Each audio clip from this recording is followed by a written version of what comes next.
All right, hello, welcome back. Recording this episode super in advance if you're seeing this on YouTube because GDQ kind of in the way here, but we're here once again. It will be Sunday eventually. That's what matters, right? Anyway, welcome MarkAlarm to the stream. Hello, hello. Hello. Welcome. Speedrun time, right? Good hobby. Yes, I been do doing enjoy the it speedrunning. for. So, Oh, absolutely. so kind of summarize what you do. Yeah. I kind of just jump around with whatever games I find interesting at the time. Um, and I have a couple of staples that I've come back to. I'd say that my main speed games and the ones that I've come back to the most frequently or I've ran for the most time are Skylanders Sparrow's Adventure, Wii Ski, and Minecraft. Those are like the big ones that I've probably put the most hours into, but That's a I've bit of dabbled variety. around and yeah, bit of variety. Got the mega popular Minecraft. You have the niche shovelware garbage game we see, and then Skylanders is kind of in the middle where it's like decently known and has a pretty nice community, but it's also not super big. Yeah, the three tiers all in a row, I guess. Yeah, and I've done things in between as well. I've also dabbled around some other games like a lot. I've played a lot of Mario. I've done 3D Mario speedruns. I've done Super Mario World. Um, I've done some Celeste. Dabbled in Pokemon. I've dabbled in a bunch of different series, just whatever I find interesting, whatever I find fun. And but the three I mentioned are the ones that I keep coming back to generally. Yeah, just finding whatever's fun is a good approach, I think. Oh, absolutely. And also based off of like what I've played when I was younger, like oh, I played, a lot of Mario when I was young and going back to it finding a reason to replay it is like, that's half the fun. Yeah, that's what's great about speedrunning is it gives infinite replay value to games that you probably wouldn't otherwise have that. So, Oh, absolutely. of course, got to have that nostalgia. It's good for that. Yeah. Yeah, nostalgia definitely plays a factor. But then you have some other games that like, they come up and they just kind of captivate you. I've been doing a lot of Hades recently, and I picked it up. I just started playing it, and I was like, "Wow, this is like ridiculously fun!" And I just kind of immediately started speedrunning it as soon as I beat it casually. But not like at a super high level, but enough for it to be fun for me I mean, that's all that matters. That's what I for say. sure. I mean, the Yeah, most important thing is just having fun with it. So, as long as you're absolutely. doing that, it's what Yeah. speedrunning's all about. But yeah, I guess we can start off with what did you how did you find speedrunning and what did you start with? Um, honestly, my it's hard to think back on how exactly I got into and was exposed to speedrunning.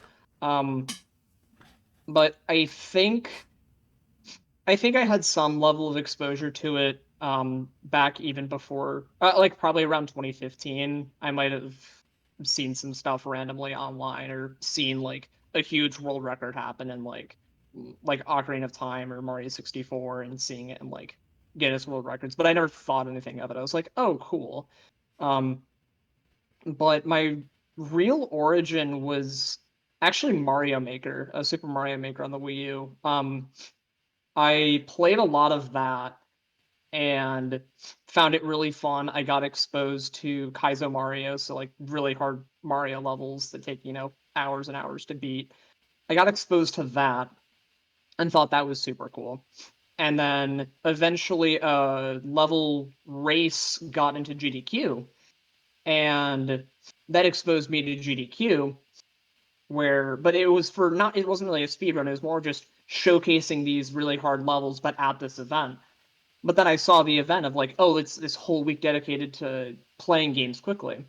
And then I think that's probably around when I started getting more exposed to speed running as like this bigger thing. Um, So that's kind of where I like initially can at least remember um, early speedrunning. And then I picked up New Super Mario Bros. U as my first game because I was playing a lot of Mario. It was on something that I could capture easily. So I figured, let's try it out and see how I like it. Hmm. And if you kind of started with the whole Mario Maker thing, I think that's kind of built off of the physics of that game specifically. Yeah, for sure. And like I was decently proficient at Mario Maker. Not like top level or anything, but I could hold my own and play Kaizo levels. And um, I really like Mario U, so I figured now let's just run with it. And I didn't. And what's funny is that I didn't even start with like normal any percent. I started. My first category was low percent, which was Hmm. no power ups. And thinking back, I don't remember what my logic or reasoning was for that. Um, it might have been kind of going off of the idea of like Kaizo playing hard Mario that I wanted to make it challenging, and I don't think I connected the dots that speedrunning in of itself can be challenging. So I immediately started with low percent because I thought, oh, no power-ups is going to make the run harder. Um, and there are a couple parts where it obviously did, but there are a couple parts where not having a power-up is just strictly time loss and you're just kind of waiting. Um, but I didn't really realize it at the time, but I had fun with it still. I mean, sounds like a fun like introduction, at least Oh, coming from absolutely. the Mario Maker thing. Again, it seems very natural. Yeah, and I was also doing it with a friend at the time, where we were both playing Mario U low percent, so we were just kind of going back and forth and um like trading who had the better PB and doing it with someone else was pretty fun. Yeah, that's another great thing is having that friendly competition to inspire you to continue. So it's another fun Absolutely. thing about speedrunning. Yeah. Um, and that's actually where I ended up getting my first world record too. Oh, okay. Like I jumped into it, and within a couple months of first being exposed to speed running, I had a world record. Granted, it was low percent, and there were only a couple of runners at the time that had even done a run, so it was effectively a free world record, but it was a world record nonetheless, and I thought that was wow, that's so cool. Um, but um, it's since been beaten and has actually been optimized. But I mean, even then, I was still proud of the fact that I was able to get that and roll with it I mean, it forever cements you as a part of the game's history. I mean, that's for just cool to sure. think about. Yeah. Um, and unfortunately, none of the videos from that early era of me trying it. I have a spreadsheet of like all of my PBs that I've ever done. Me too. Um, yeah, and my first PB, I mean, I probably had an unrecorded or an untimed like just practice run, but my first run ever was Mario U low percent, and it was 54 minutes 39 seconds on March 12th, 2017, which I didn't realize it was early 2017. I thought it was later when I started, or at least did my first run, but um, that's as far back as my speedrunning goes, and Um, it was June 27th of that year that I got my first world record. At least I think that that was the case. But That's not a lot of yeah, time. yeah. Granted, not a whole lot of competition, but I mean, competition with yourself. it's a challenge category in a Mario game, so I mean, Yeah, it's not nothing. that's true. That's true. So, but yeah, 2017. Uh, that's when a lot of people started. I've noticed. That's when I started, but not until like late in the year. But 2017 just seems like the highlight year where most people kind of came in that have been at least around for an amount of time. Yeah, yeah, Sometimes and I wonder that's. exactly what that was. I mean, maybe GDQ just kind of I mean, GDQ might have blown up more that year. I'm not 100% sure of the histories or anything, but Hmm. I know GDQ was a huge exposure I'm sure that for played a the major hobby as a factor. whole. Yeah. Yeah. Um, I mean, and 2017 was also when I started picking up other games. Like I tried Mario U for a bit, um, and then I moved on to Wii Ski, and the main reason I did was just because I thought it was a dumb. I was like, oh, what's a dumb garbage game that I could play? And that was one that I had played a lot when I was younger. So I was like, there's probably a speed run of this. If there isn't, I'll make one. And sure enough, there was. But um, what's funny is that me and one of my other friends who also had whiskey, and were uh, we also tied we're trading back and forth PBs. There was no video footage of the only run on whiskey, so we kind of had to figure out what they did um, without footage, just based off of what the time was and what the very unclear rules were. So we kind of got to like forge the whiskey speedrun community, big air quotes, out of nothing, or essentially nothing, which was cool. Yeah, I think shovelware speedrunning is always interesting in multiple ways, I'll say. But Absolutely. Yeah, what makes that game interesting? oh, very little. Oh, I'll be okay, well, completely fair honest. enough. It's not super the most notable thing is that it uses motion controls for everything, Oh, and the motion controls aren't very good. Um, shocking. so it's yeah. So it's kind of a you need to get adjusted to how the game plays before you can really do a whole lot. Um, and I mean only not I mean not recently, but maybe within the past couple of years, um, was like the first major discovery of the game, and that major discovery was a micro time save every time you start skiing. You like flip back on the nunchuck, and then you can start skiing instantly without, and you skip an animation.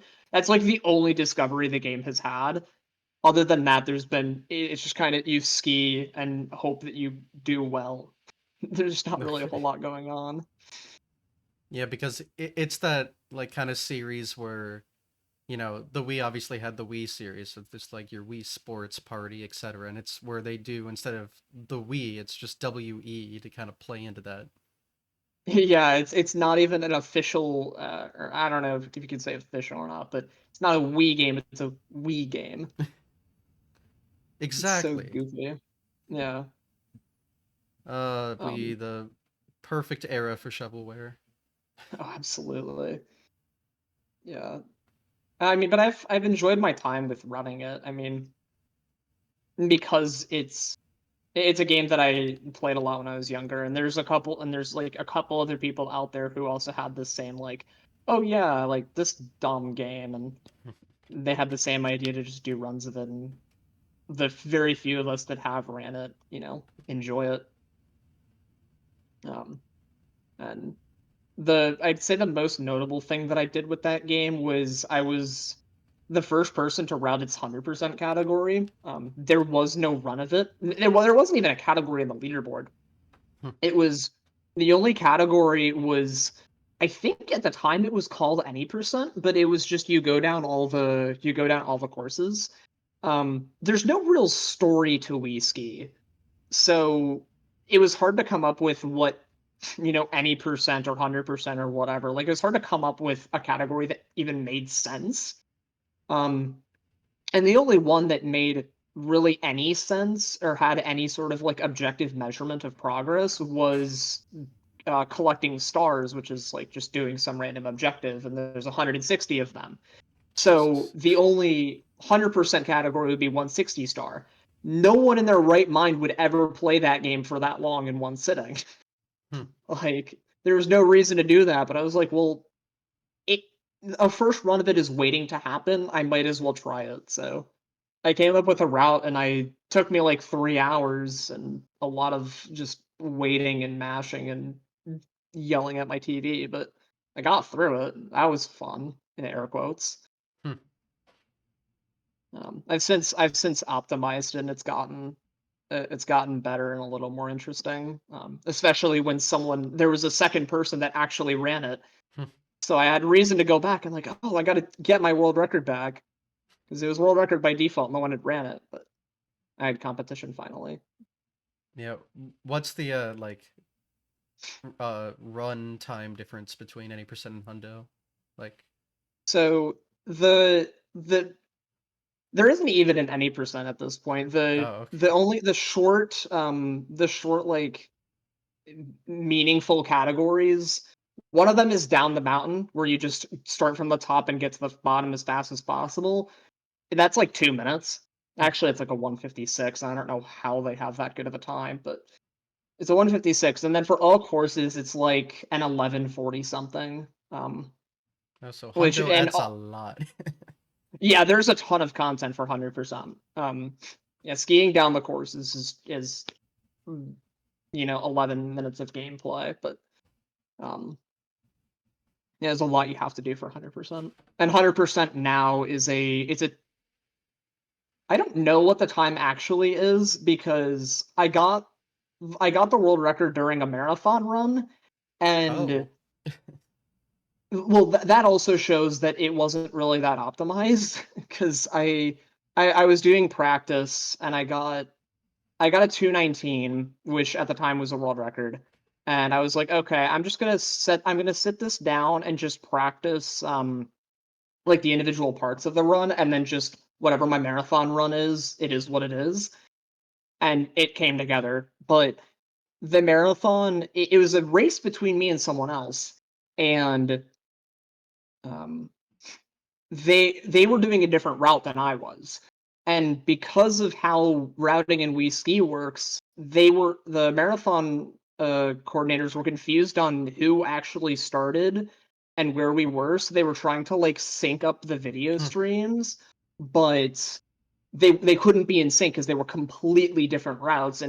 Um and with Wii Ski, it's not like you're starting in the same level and then you're going elsewhere. You need to go into the menu or like the main menu and do an entirely separate tutorial section. So he was on the tutorial when he started, and I was already starting to get stars, and I was going to say the tutorial for later. So they had no idea what to look at. So I have no idea what my final time really is. I need to look back at my old footage, but even that's a little weird because the audio cut out for half the run. But it's somewhere in like the 2:16, 2:17 area. So that's the current record. What Um, marathon was that performed at? that was for Game Over Cancer. I've done a Oh, couple cool. runs with them. Yeah, yeah. Me too. That's a good event. Yeah. Um, So is that the Wii ski story? yeah, that's probably most of we. The only other thing is my first marathon run ever was a Wii ski run. It wasn't 160 star. It was just all courses. That was like in 2019. Um, I did it for Big Bad Gameathon, which because it's an awful game. Of Excuse course, me. of course. Um, but yeah, I do intend to go. I haven't ran it, excuse me, since the Game Over Cancer run, and some of the records that I had have since been taken. So I do have some reason to go back for it and try to claim my old records back, but um, just haven't had the time or the motivation to go back to it yet. But I'll come around. Honestly, I'm No, just surprised you're still interested. I mean, my interest is just holding on to a world record. That's about it. Like Fair. it also just randomly captivates me. Like, yeah, I want to play this garbage again. So it always finds a way. Fair Um, enough. Games yeah. do tend to do that sometimes, no matter how bad they are. No, absolutely. All right, so I Uh, guess going back, what was the next game you attempted? Um, so next game is kind of not sure.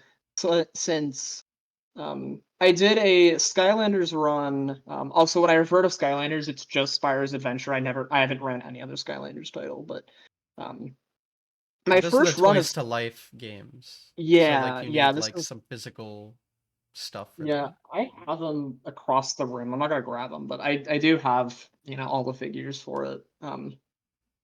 But my first run of Skylanders was a co-op run with one of my like childhood friends. Like he's not a speedrunner, but we were like, but we were talking about what speedrunning was. It was a new hobby to me, so I was like, yo, let's like I want to show you this speedrunning thing. And this was in December. We were hanging out, and I was like, what if we played like we could play Skylanders again because we did it when we were younger. What if we played it again, but tried to just beat the game in one sitting? Like, because no one had done a co-op run of that game before. So we were like, it's a free world record. Might as well, right? So we did that, and we barely squeezed out a sub 3. We got a 2:59:54. Um, and the first co-op run ever. So it's like, oh wow, like me and my childhood friend have a world record. That's funny. Um, and then I didn't touch Skylanders again until 2019, like near the tail end of 2019. Um, but I think it's kind of funny because didn't intend to like run Skylanders on my own until I started doing it in 2019. But I had done it technically did a run in 2017. So, um, but once 2019 happened, I started falling more in love with it and actually like chipping away at my time and trying to get better at it. Um, and and near the end of like my time with Skylanders, at least in that point in time, which was like end of 2019, start of 2020, I ended with a 147.26 in that category, which at the time was pretty decent. It wasn't like world record contending. I was grinding for it, but at the time there were a lot of external things going on that made it so that I just didn't enjoy grinding it. But um, yeah, so I kind of I took a break after um, playing that for a while. So, Um, since it's a toys to life kind of game, do you have to like do some physical swapping? yeah, so um, with yeah, so you need to have like the actual toys. You need to swap from one to the other for whichever one is more optimal for a certain segment. And um, at the time, so this is like there's like a cutoff for when. Okay, when did glitched really become like when did glitched really blow up? Okay, so the glitched category.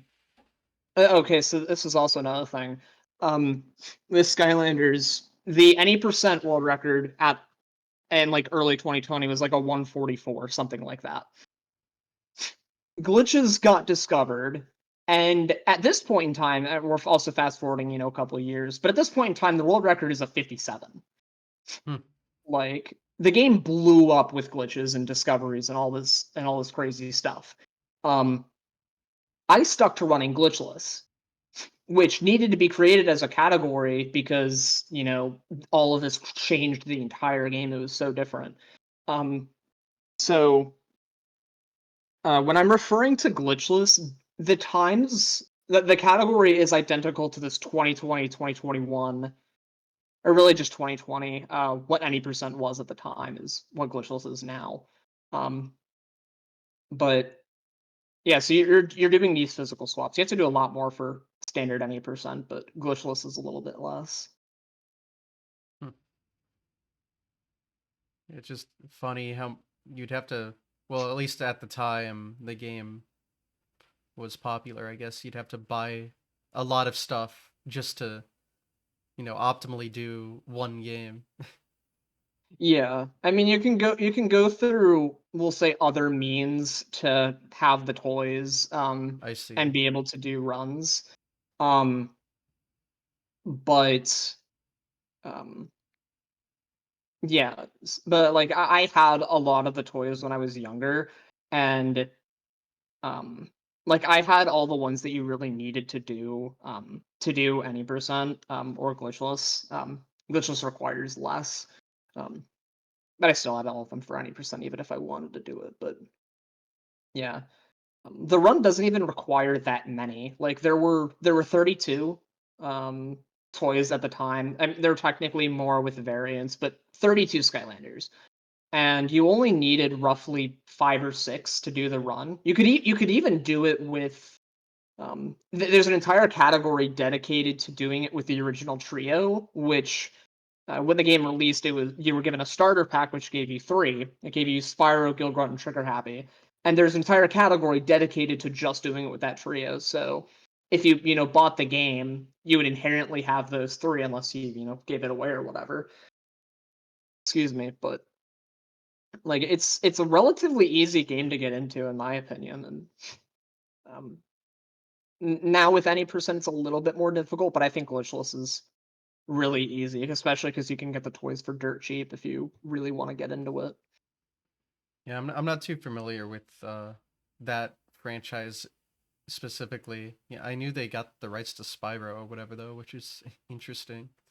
Yeah, probably just for marketing, but Well, yeah, of course. Like, yeah. Spyro is awful in the speed run.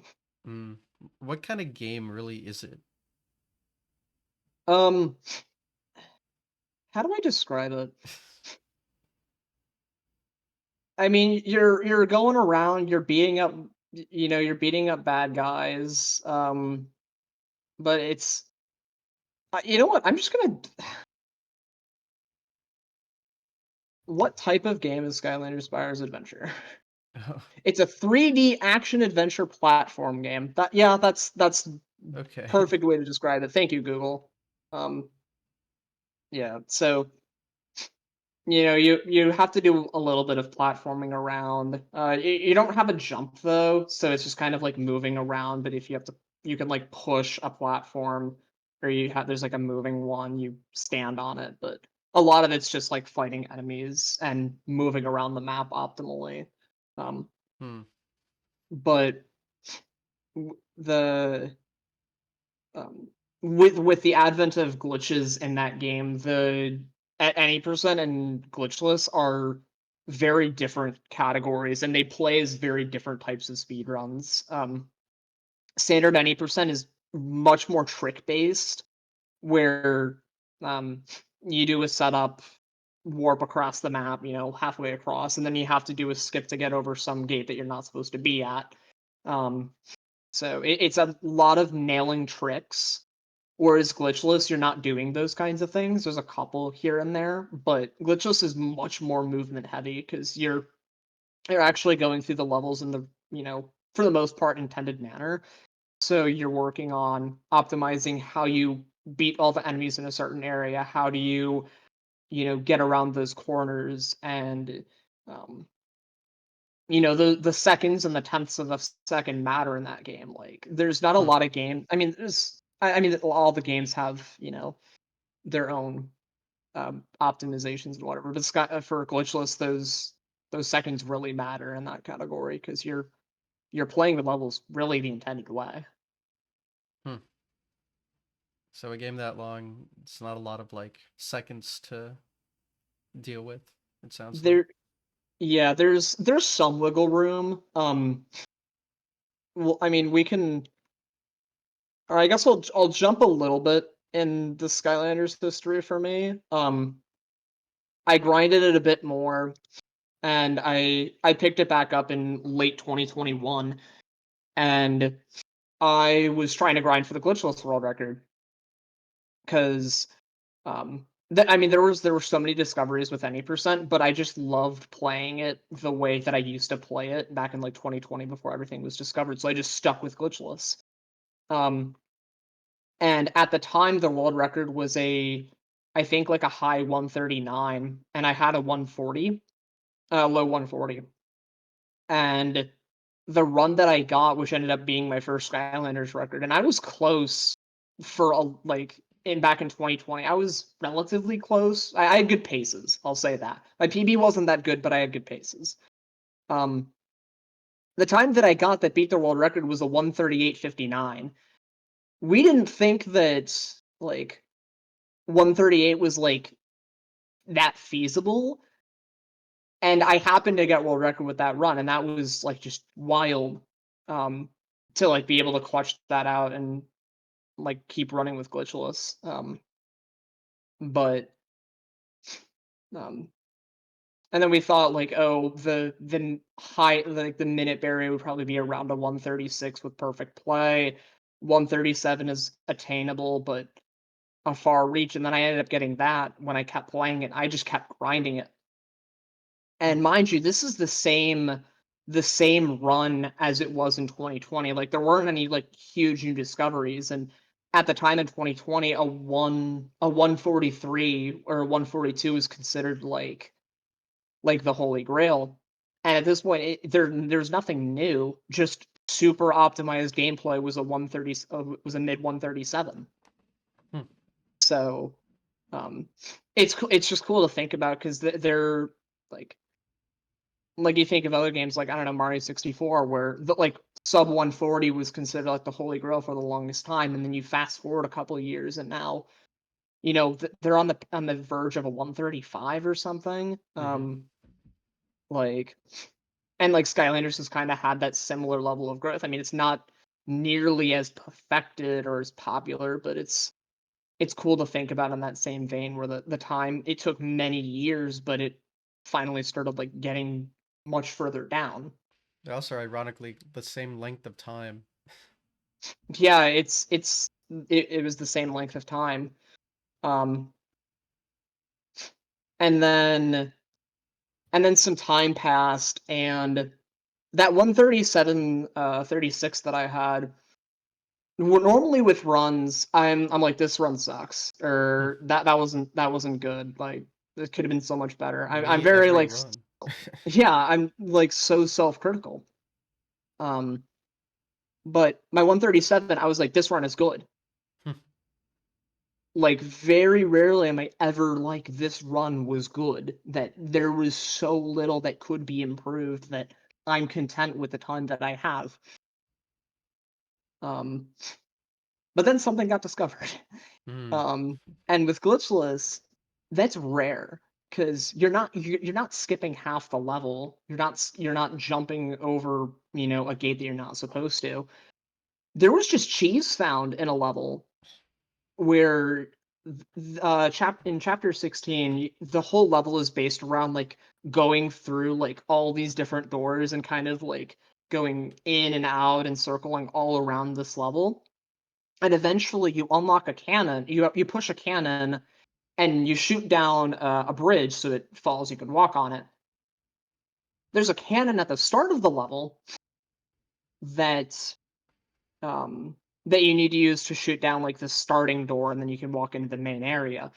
But if you shoot this cannon and then you keep the cannonball on screen, it flies all the way across to the end of the room and then knocks down this bridge. So you skip the entire level. And I know it's not a glitch because you're shooting a cannon, and that's all, and that's it. Hmm. So that saves like 3 minutes or something. Um, so it is a huge discovery for glitchless because that's like the only time that you're ever going to see such a big jump in time. So naturally, I went back for it to grab the free world record while I could. Um, and then I kind of let it be for a while because I didn't really want to get back into running it. I just wanted to like you know solidify keeping a world record, and that's all I wanted.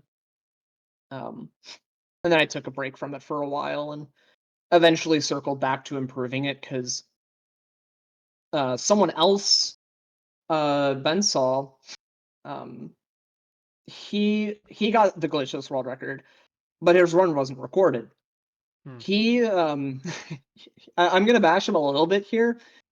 He tends to not record his runs, or at least he forgets to do it. He does it a lot, and he's very, very good at the game. He's probably one of, if not the best, Skylanders runners like ever. Yeah, and he doesn't record his runs all that often. So he had a one. It was a 133.50 something. So after, because like this trick saved few minutes, and he had been improving his time, gotten better. So I was like, okay, well, I don't want world record to be unverified because I think that's stupid. it wasn't listed as a world record on speedrun.com or anything, but I was like, there's no way I can let this be. So um, I came back, I grinded, I got a high 134, kept grinding, and then I beat it again with a 133.42. So just barely, but I got it. And then I put it down again because that true world record was verifiable again, and I was happy about it. And then I just kind of let it sit.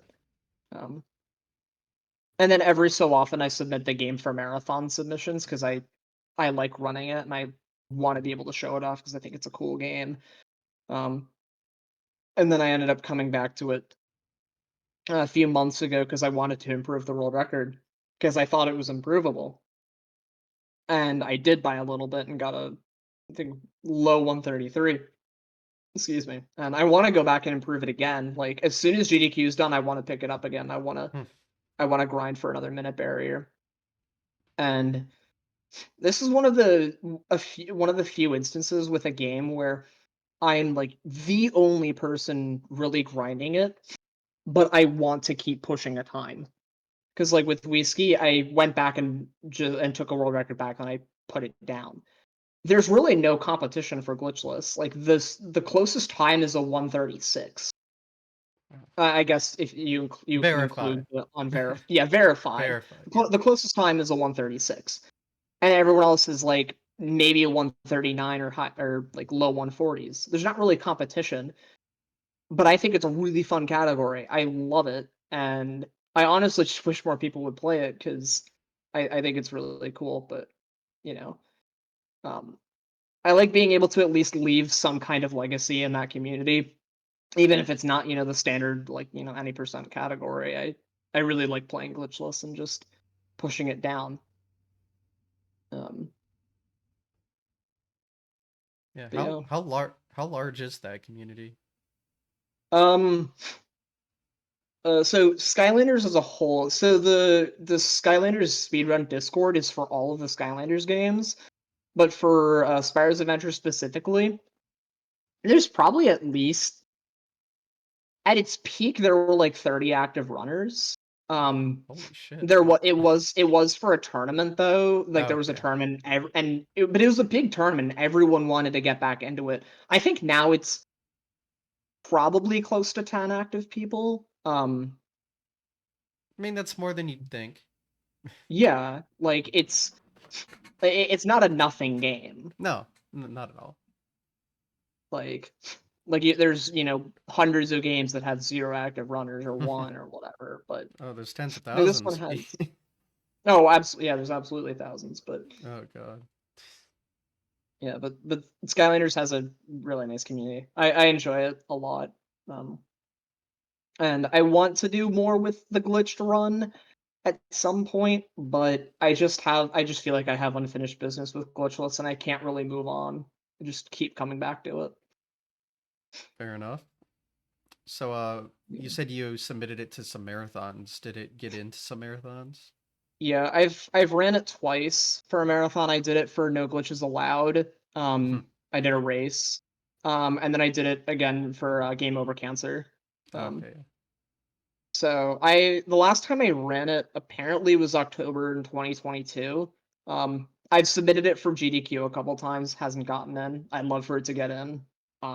Whether it's standard any percent or glitchless. I prefer for glitchless to get in because I'm better at it, but if I need to submit normal any percent to get it in, I'll grind it. Well, plenty of time, so. Yeah, plenty of time. The I have not really touched the glitched category really at all. The only time I did, and this is probably one of the best stories I have for this game, besides like my own um things, is for Pace last year, Summer Pace last year, 2023.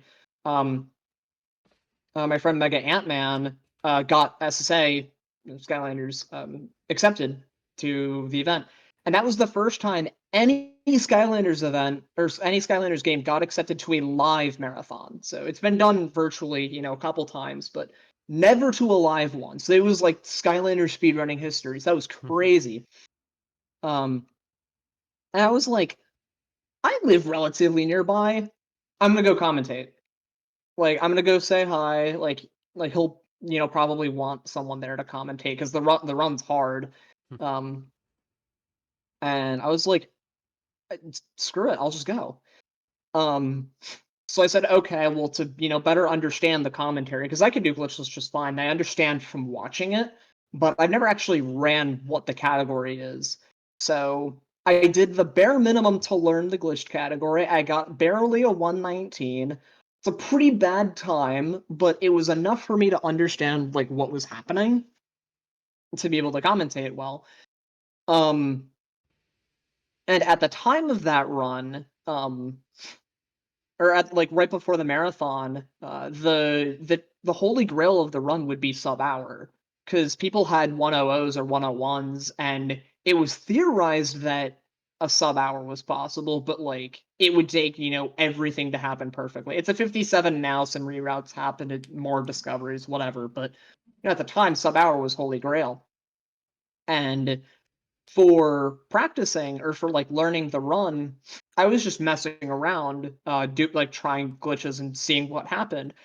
And then I stumbled upon a minute time save Hmm. by doing there's a trick called warping where you have one controller, you're playing on one controller, you take the Skylander off, you swap to the second player, and then put the Skylander back on, and it retains like the old coordinates of player two. So if you put a Skylander on for the second player, take it off, and then swap controllers, it uses those old coordinates, but it persists between levels. So if 0, 0 is the end of a level, so you go to a different level, go to 0, 0, and then go back, and then do the warp, you just end the level instantly. Hmm. So I found a warp, um, or a within level warp during a boss fight. For whatever reason, if you do the warp, it just skips an entire phase. And you can do that twice to save, about a minute. And this happened right before the marathon. Hmm. And it was like, oh, sub hour is not just possible now, it's now feasible. Um, so and it's a really easy trick to do too. It's you can implement it and it runs immediately. Um, and then Ant got the first sub hour at the event live. Oh my god. Like it was also like it was a low 59 too. Like it was like I don't know if he would have gotten it without the trick, but he would have been really really close. So it was still like an amazing run. It would have been world record either way. Mm. But like, and he also opted for like intentional time losses of playing on English because it was funnier. Because there's like a couple voice dialogues that are funnier in English versus French, which is the fastest language. Um, and then he used a slower portal because there was a camera on him and you could see the portal, and he wanted it to look cool for the camera. So like there was some number of seconds of time loss, which would have been even honestly would have been pushing the edge of a 58 if he had nailed an extra trick. But Hmm. nonetheless, it was first sub hour and it was live. It was like, oh my god, and like That like I is don't know. crazy. It was yeah, it was cool because like I mean I'm known as the glitchless guy. I don't do the glitched runs. And like the one big discovery I had like really pushed sub hour over the edge. I didn't do the run. Like I can't take that much credit. Like Ant had to, play his butt off and do really well, but it's cool that like the thing that I found like immediately like was able to push it from possible to feasible, and Ant capitalized it. It was just super awesome to see all of that culminate together. Also the fact that it was the first live run, it was just so cool. You can't write it better, it sounds.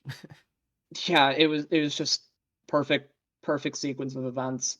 Um, and there are even some people at the event that complimented my commentary too, which was really awesome to hear because like I put a lot of time in Skylanders and don't really have much of a chance to show it off to a wider audience, and Pace is definitely like wider than like some like random event or like even game over cancel, like it's bigger than that. So just having more of like an audience to see it was just awesome, even Yeah. if I wasn't the runner. I mean, it all works. They do Yeah, have a for good sure. amount of eyes, like even the whole event, which is surprising because most of the audience is like Mario 64 only. Yeah, yeah, for real. But now they keep their viewers for their 24/7 stuff, which is cool. Yeah, But yeah, good and event. obviously boss and whatever. Yeah, for sure. Good event, and it sounds like that went perfectly for the event. So there you go. Yeah, it could not have gone better. All right. Is that cover Skylanders for you? Yeah, I don't really have much else to say other than I'm gonna start running it again probably after GDQ. Sounds good. Sounds like you're passionate about it. So there you go. Hopefully I'll get a 132 and then go from there. Yeah, you said your world record's like a low 133, right?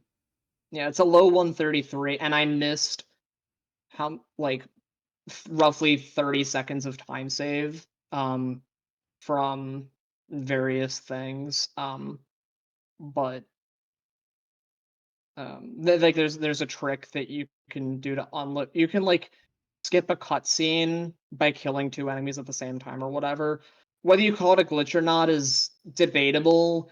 It's allowed because it can also happen randomly. Hmm. So Yeah. that's kind of the metric for the glitchless category is really it's no major glitches slash if it can happen on accident it's allowed. So, but in any case, I missed out on 30 seconds of that because you can get this. It's a 4 second time save that you can get 8 times during the run, and I didn't get it at all. Oh well. And it was still 133.17 or something like that, which is it's like just crazy how good the run was, like even without all that time save. But anyway, That's interesting. Well, there you go. There's Skylanders for you, I guess. yeah. I guess what's next in the timeline? Um, a couple. I messed around with a couple different games. I tried running Mario Odyssey. I ended up doing like one run of it in 2018. Hmm. Um, and then I eventually circled back to it at some random point, and then I tied my PB to the second despite not running it in like a year, which was stupid. But Hmm.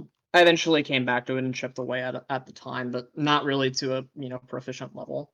Um, I messed around with Celeste a little bit because I just love the game to death. Hmm. Um, and I didn't really record my runs because I typically played on Switch. I was on Switch handheld mode because I would do runs of Celeste during study hall in high Hmm. school. So I wasn't recording my runs, so I would get like I get my PB is a 41.49, which isn't like that good, but it's okay. Um, but I don't have a video of it. I don't really have a video of any of my Celeste runs. Um, I dabbled with other categories like all hearts, but um, eventually I got to Minecraft, Hmm. which captivated me. Um, I my first run of it was I thought it was earlier than 2021, but in any case, my first run of it was an hour 14, and I was like, I want to get sub hour, and that'll be good with me. And I eventually got sub hour. I got a 5701. That was cool. And then I decided to keep playing because I found it fun. And then I got a 4313, which was a huge jump. Like I didn't think I was that good, but I was like, oh my god, like that's a huge jump. That's crazy. Um, and then I said, I could probably do better, and I kept playing it. Um, and then I said, okay, I want to get sub 30. Kept grinding it, and got that after a few months. And I said, okay, sub 30, like this is actually good enough for me because that took a while. Took 3 months, and like I was actually like really actively grinding it, and there's a lot of luck involved. So I figured, nah, that's good enough for me. This is the like random seed, like Yeah, the big yeah, Minecraft. Yeah, okay. yeah. This is like the big Minecraft. The big Minecraft. The big Minecraft.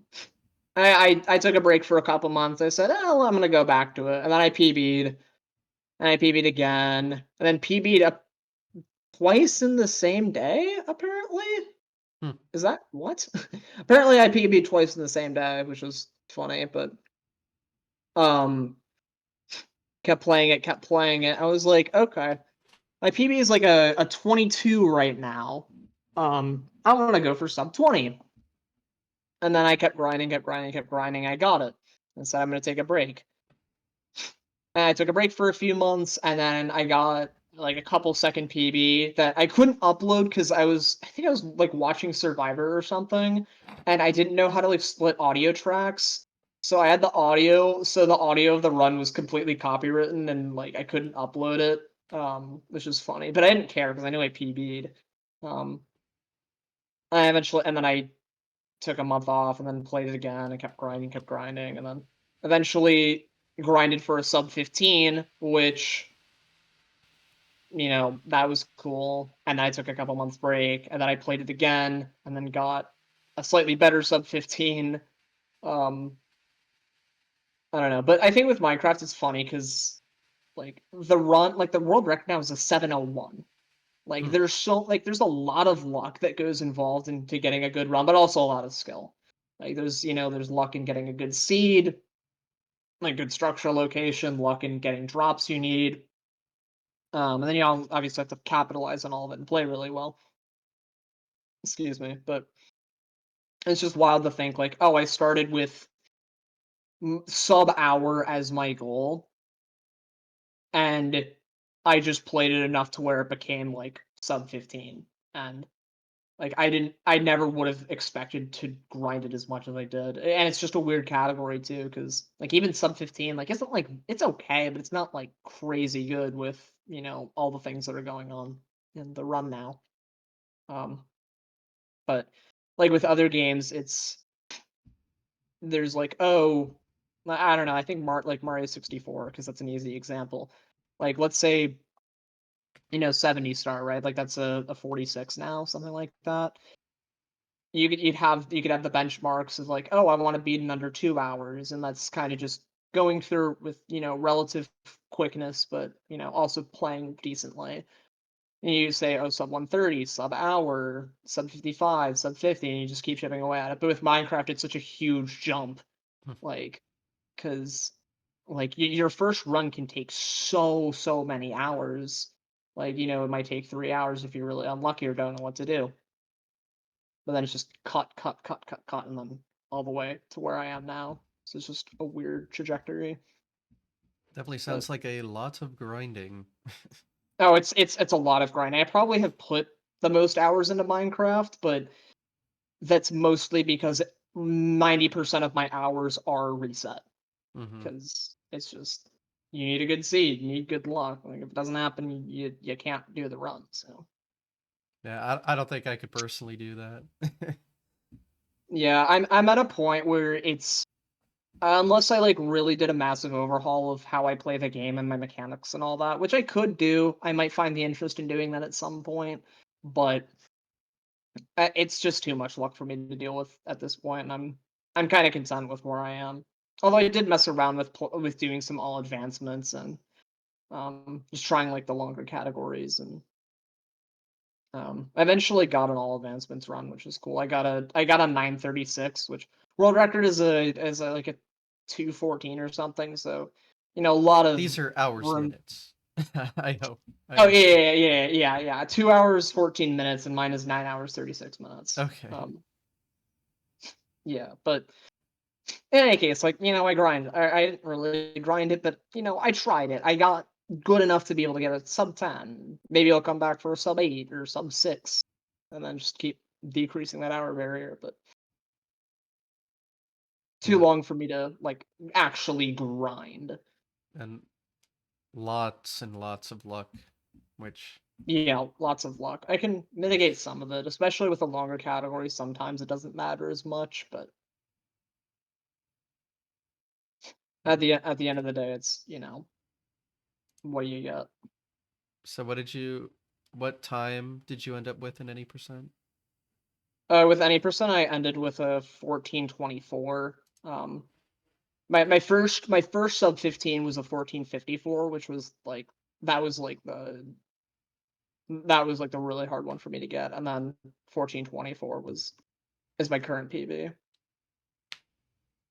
It sounds good to me. I don't know where the metrics lie, but I mean, it depends on your definition of good, right? Like if you're a top there's too much runner, luck in that game to know what what good yeah, means. yeah. If you're a top runner, you might look at me like, okay. But if you're, if you've never beaten the game before, it's like, oh my god, what? Or you just play it casually. It's like, how do you do that? Like, I don't know, don't just only do the things that are required, I guess, Hmm. and get lucky. Yeah, I mean, Um, that game's very complicated with just all of that, and then like all the different versions have all their different strategies, and it's just yeah, I can't I don't even comprehend that bother. shit. I don't even bother with the other versions. I'm just like, I'll just do the definitive speedrun version, and that's good enough for me. Like, Yeah, I don't need to learn other things. that's fair. But yeah, I don't know too much about the run. I've watched a little bit of it, but it's just I don't know. My experience with like watching it is I remember the first pace I went to, they had a whole big Minecraft thing. And Yeah. it's the LTA, so there's like 7 screens and they're all 7 screens have 9 screens resetting constantly and Yes. that's it. It's just like this is It, fun? the point that it's at now is it's a little hard to like look at and get into, in my opinion. Also with the fact that they allow they allow using a calculator for runs. They allow like window macroing, so you can make your so for doing like eye measurements, for example, you can zoom in to at a like an individual pixel level of your eye, so you can get like subhuman precision. Hmm. um and like or you can make your window like this really tiny rectangle, but because of how the game like renders things and does its calculations, having this tiny window gives you a ton of information, and like it's weird, in Hmm. my opinion. Like I'm like, if I were to go back and like really grind it, like the calculator was enough for me. Like I ended up using the calculator to get like new PBs, but that's mainly because not using it costs you minutes. Like Hmm. it's so much time save to use one. So What does it do? um when you throw an eye of ender to locate the stronghold, rather than having to like manually triangulate, it's like, oh, it's going this way, it's going this way, it's going to be somewhere around here.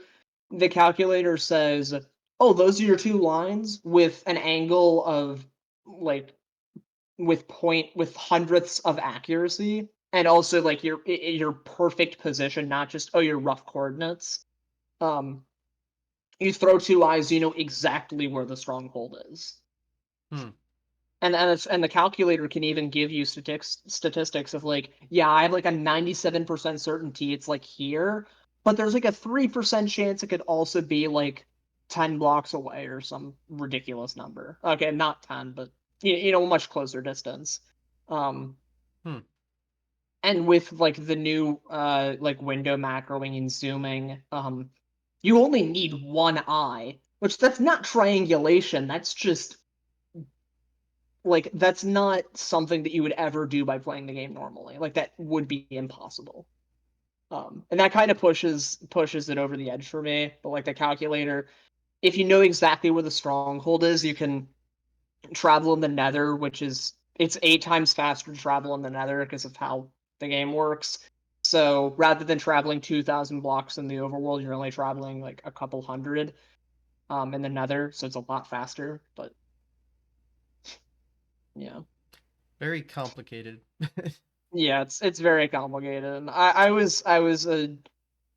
I begrudgingly use the calculator. I'll say that. If I like, the only marathon run that I've done of it was for your event, and like for any other event that I would ever do it in, I refuse to use the calculator I because see. I think it's better to be like, oh yeah, like being able to see it from an outside perspective. Like, yeah, I can understand like triangulating it, and rather than saying, all right, pulling out the tool-assisted speedrun guys, like, what's up? It's just like, I think from an outside perspective, it's a little weird. Yeah, I Unless I mean, was trying to run it at like the most optimal level. Like if I was gonna do that, I would do window macroing, I would do zooming, I would do all this other crazy garbage. Um, mhm. but what I do is like I think it's the most pure. Like you have your performance optimization mods, which I think are fine because it's like make the game run like at all, and then like a built-in timer, which that's not vanilla, but it's speed running. Like the timers, it's nice. Yeah, Um, but it'll be the most um, accurate source of timing. So, oh, absolutely, yeah. yeah, that game's just too complicated for me on the speedrun level. So, it's interesting to learn like what everything does because you look at it, it's just like what the hell. Yeah, there's so much involved in running it and learning it that's just like it is a I would say it's easy to get into, but it's not hard to get into. Like if you wanted to try to get sub-hour, that's super attainable. Especially with all the documentation and resources that are out there, sub-hour super attainable. But if you're trying to like really grind for it, then it's such a steep learning curve. Yeah, sounds like it. Yeah, but then again, that's probably the case with a lot of speed games, right? Like easy to learn, hard to master. Um, not all Yeah, of them. Minecraft just seems like one of the games that has like a lot of RNG. Yeah, that too. It's how much RNG are you willing to put up with? hmm I don't know what the scale of like most RNG heavy speed games are, but I assume that's pretty high up there. I assume that it. The only other thing that I can think even comes close is like Clue or something, where Okay. the quote any% run is just spam clicking the same spot and hoping that your guess was correct, and you have like a 1 in 80,000 chance of it being right. So the run is just click 3 times and hope you win the lottery. Um, What I think it's fun. some, yeah, right. Like that's kind of the same with Minecraft. Only now people are running upwards of 15 plus instances, and they're at not the like thousands or tens of thousands or I excuse me. I know some games even have people have like hundreds of thousands of resets if they're really grinding or like have really good tracking of their history.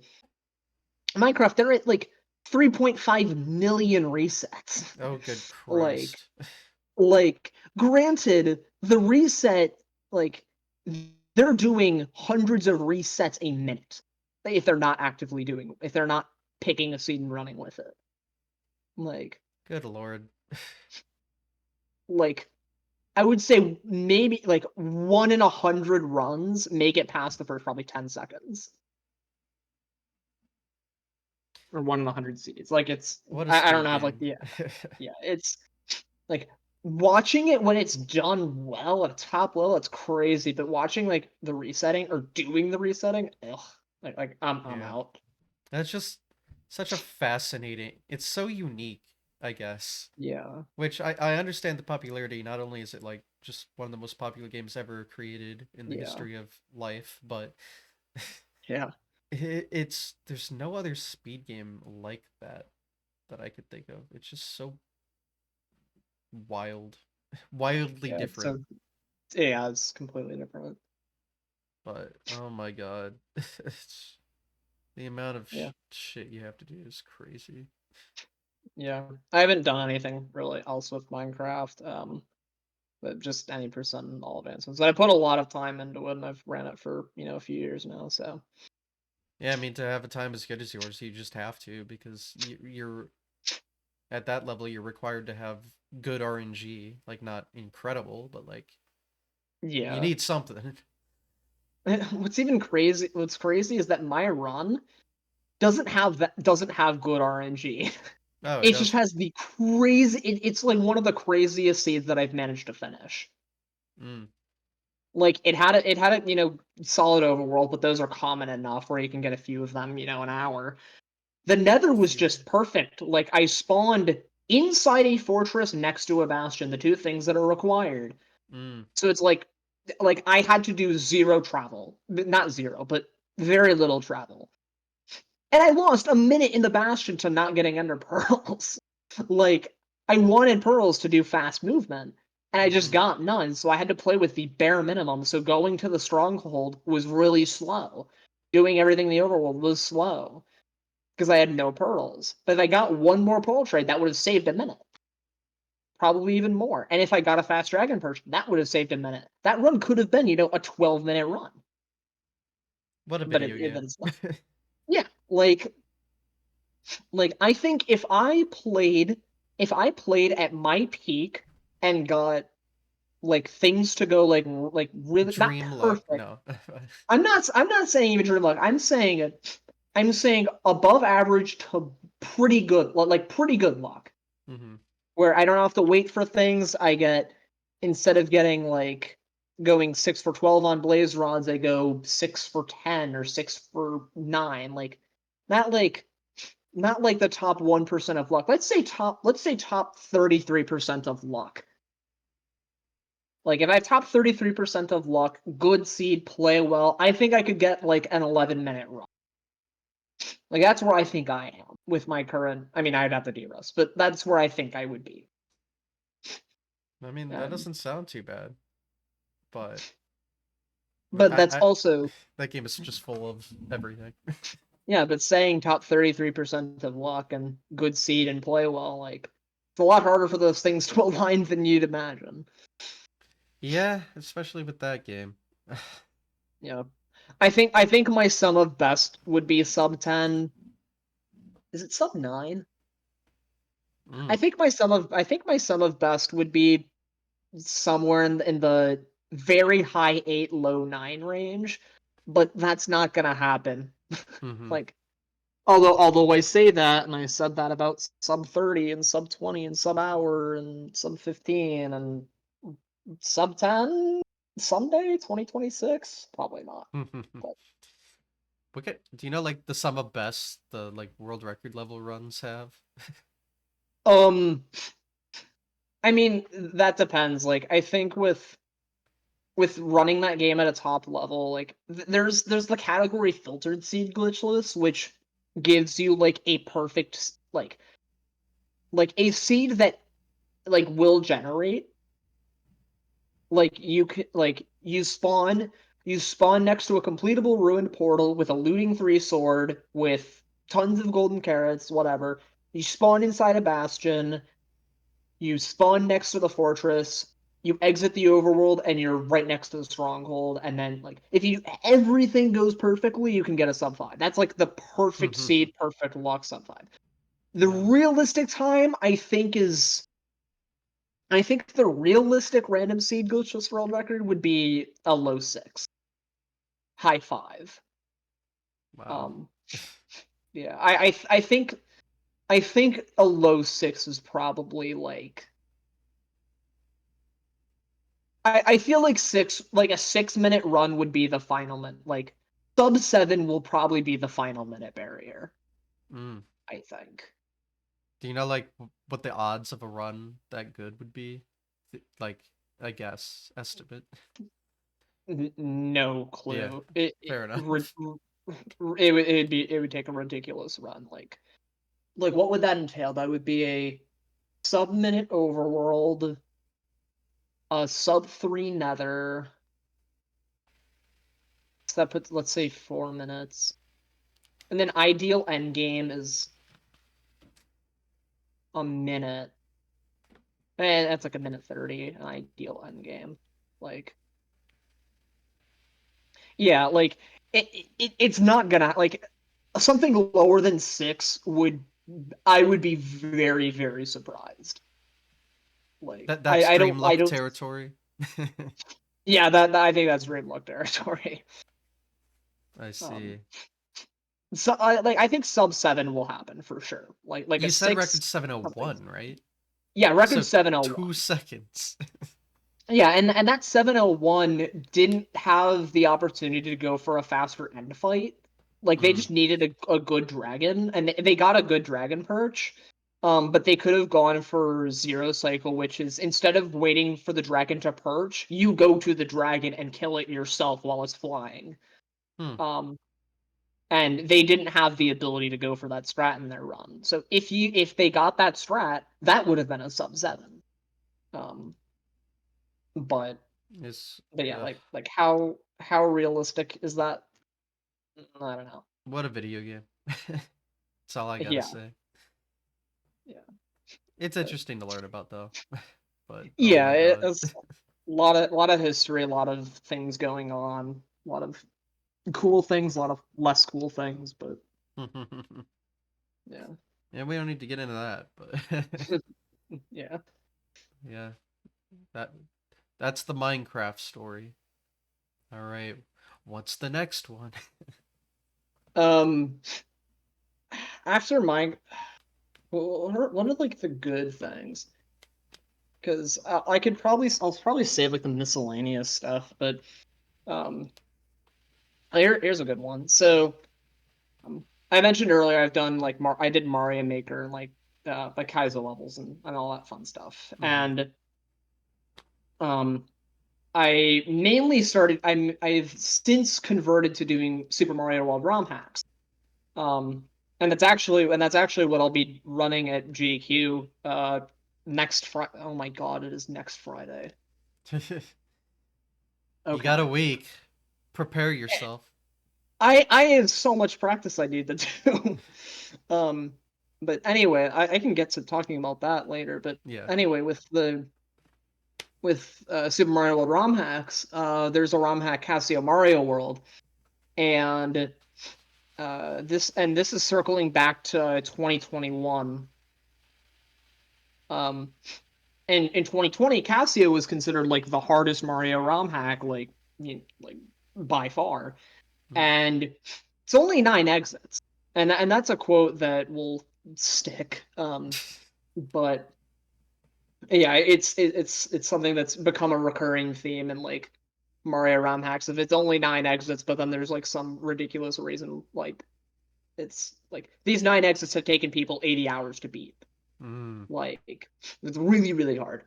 Um, and at the end of the game is there's like a final boss, and that boss has taken people 20 hours to beat, whatever, like 10 plus hours to beat one boss fight.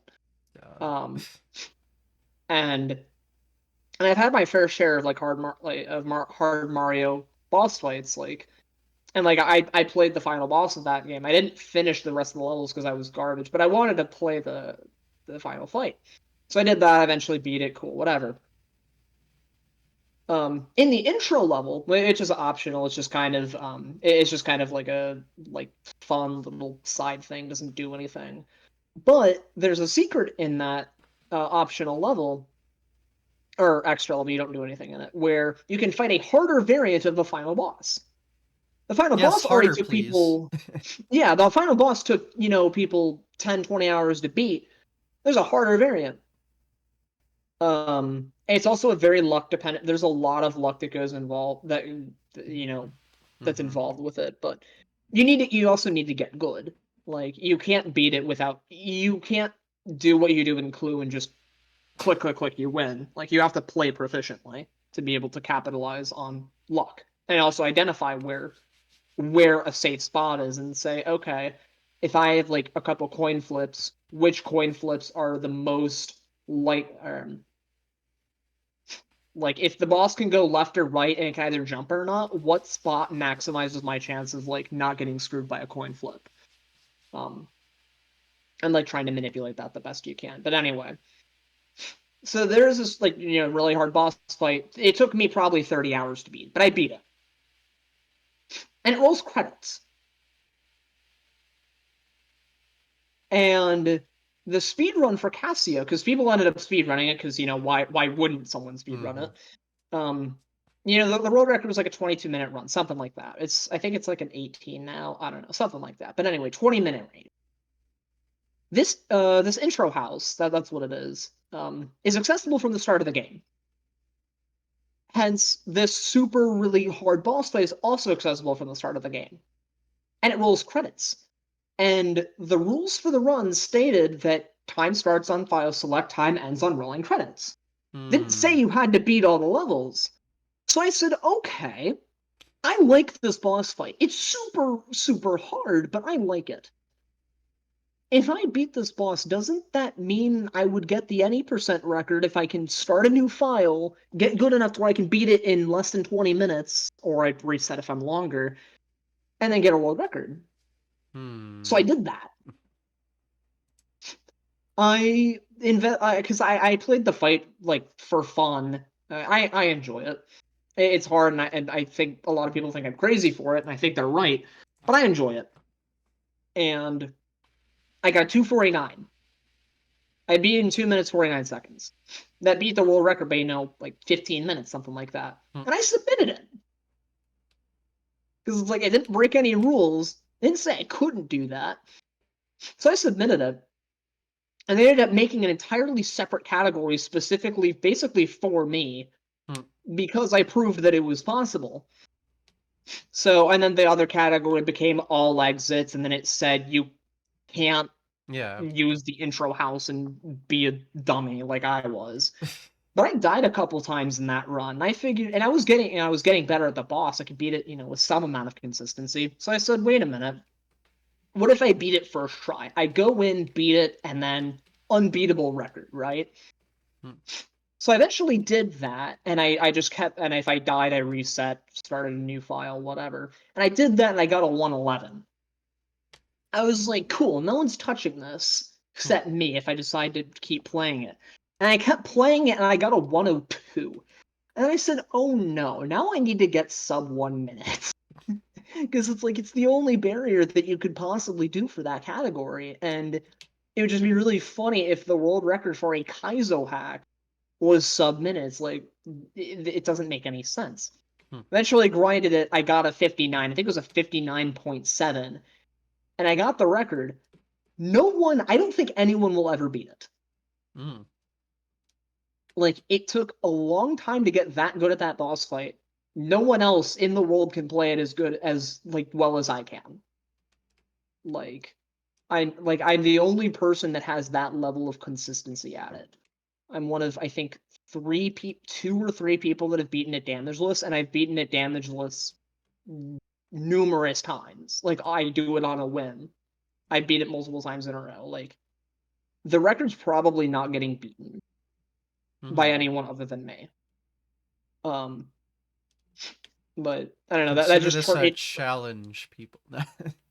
Yeah, I encourage someone to either beat it because that'd be awesome, or to see how hard it actually is and then get walled.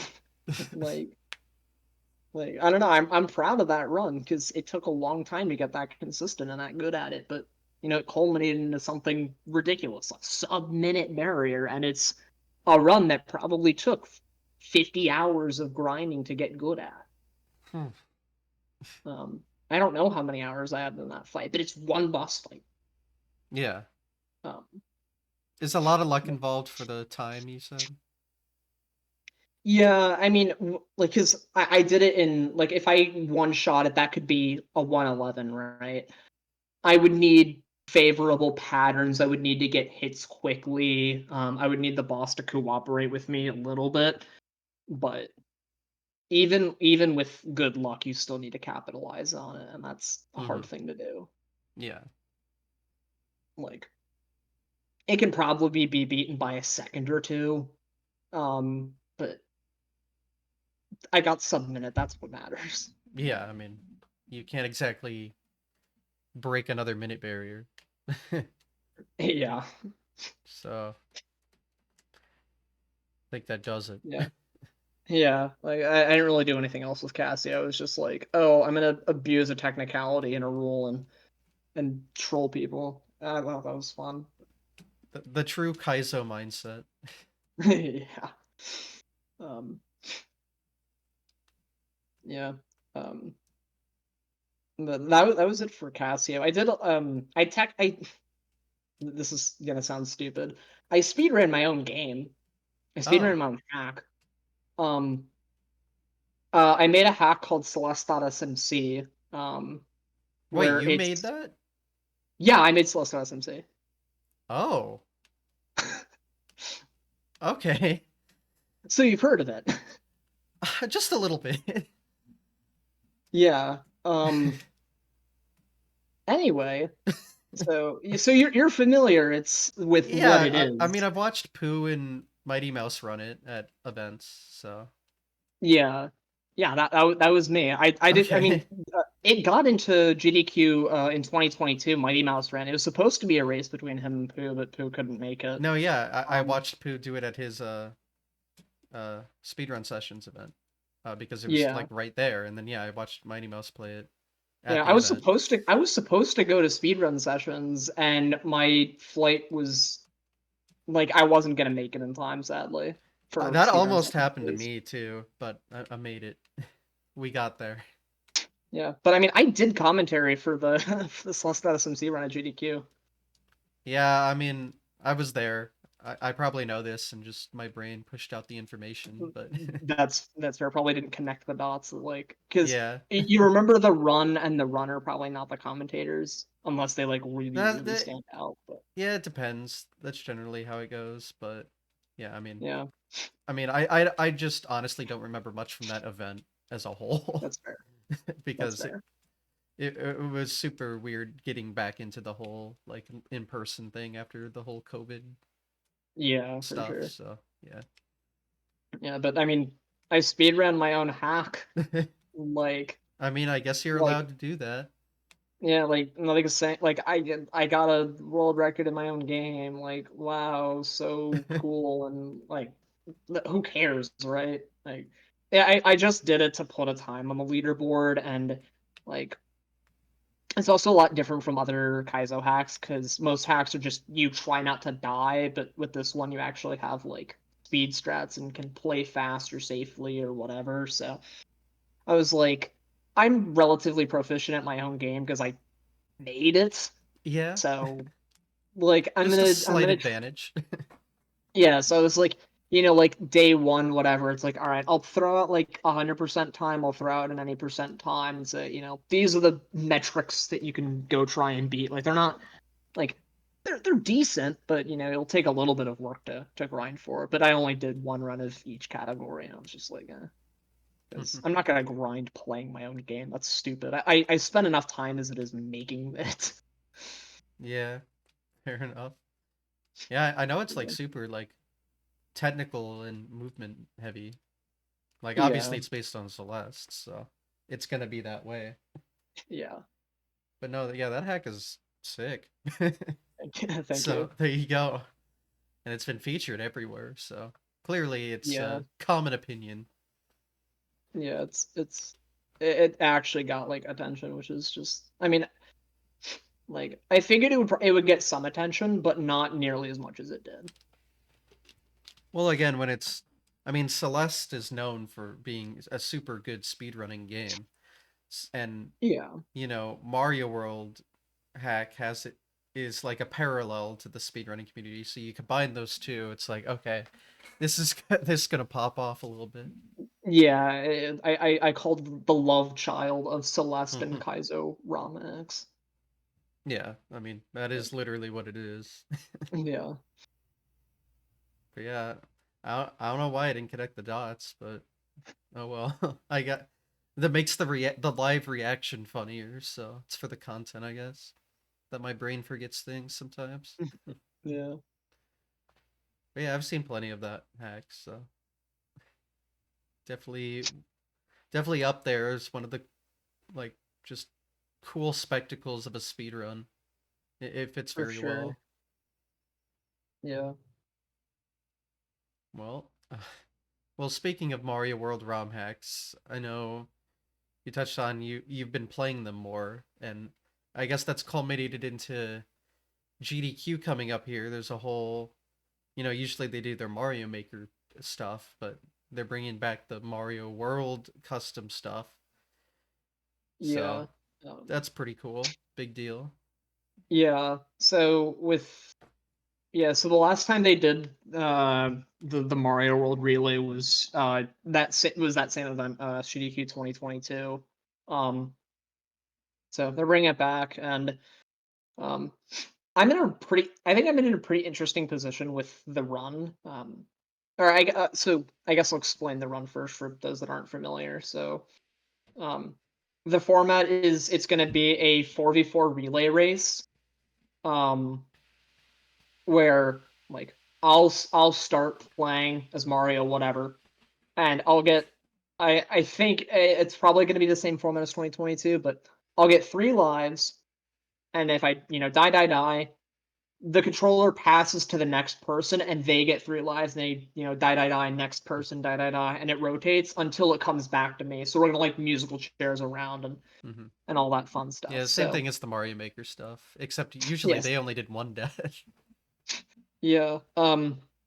I mean there's a story behind why we're doing 3, but um or why we've done 3 and why we're probably gonna do it again. But yeah, Mario Maker was one life. The original Mario World Relay, because it so this type of event started as a Mario Maker Relay. I think as far back as 2017 or 2018. The first Mario World one was 2019. Oh, and this actually circles back to Celeste.smc. For the 2019 Relay, I made a level for it. And that was the first Mm. GDQ I ever went to because I wanted to, see if he played live and like Wait, meet people and was all it that fun was it stuff. awesome or summer 2019? Summer, Ah, summer okay,2019. that was the one event I didn't go to. Rip. Gotcha. Oh well. But the level I made for it was a Celeste themed level, and it was kind of like the origin of making the full Celeste SMC hack. Um, where I was like, I got to make a level for GDQ. I was like, I'm gonna try to make a Celeste themed level, and it's more on the custom side. It's like pretty different from the other levels, but it's still cool, and like it still showcases like what Mario World ROM hacking can be and all that. And while the level itself was like, whatever. I mean, that's me looking back on it with 5 years more of experience and having made the full hack. But even still, it was kind of like the origin point. And that event was also 1 life per or 1 death per person, and then it Hmm. rotated. But anyway, so the first relay of Mario World hacks, I made a level. Second event, which was 2022, I play tested slash helped on the like the build team because it's not super easy to like build to put all the levels together. With modern tools it's easier, but at the time it was a little harder, Hmm.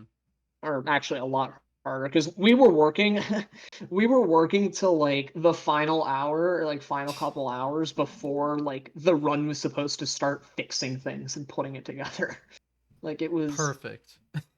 yeah, like definitely what you want to see right before being on the GDQ stage. But like I play tested that, and um because of COVID, um they didn't want people sharing controllers because the Hmm. 2019 relay everyone used one controller. Um 2022, COVID, big thing, still people wearing masks and all that. Everyone needed to have a separate controller.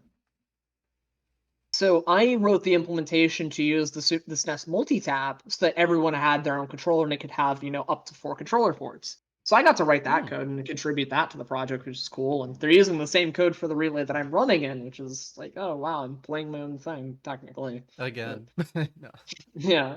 Um, but the 3 life per death thing came, I think, partially because of I can't fully remember, but I think it was partially because of COVID because they didn't want like all that movement and like maybe Hmm. like I don't know, breathing, maybe touching things, whatever, I don't know, but avoiding that a little bit, but also because the levels were just really hard. Like I Yeah. mean it's Kaizo. At the end of the day the level's gonna be hard, but even in like playtesting, like some of us were nervous, like this is like really pushing the difficulty. Like we need to have like a 10 minute, like 12-minute estimate per level, and like at max doing 15, and we're having levels that are pushing either that 15 or going over like in playtesting. Like that's a little scary.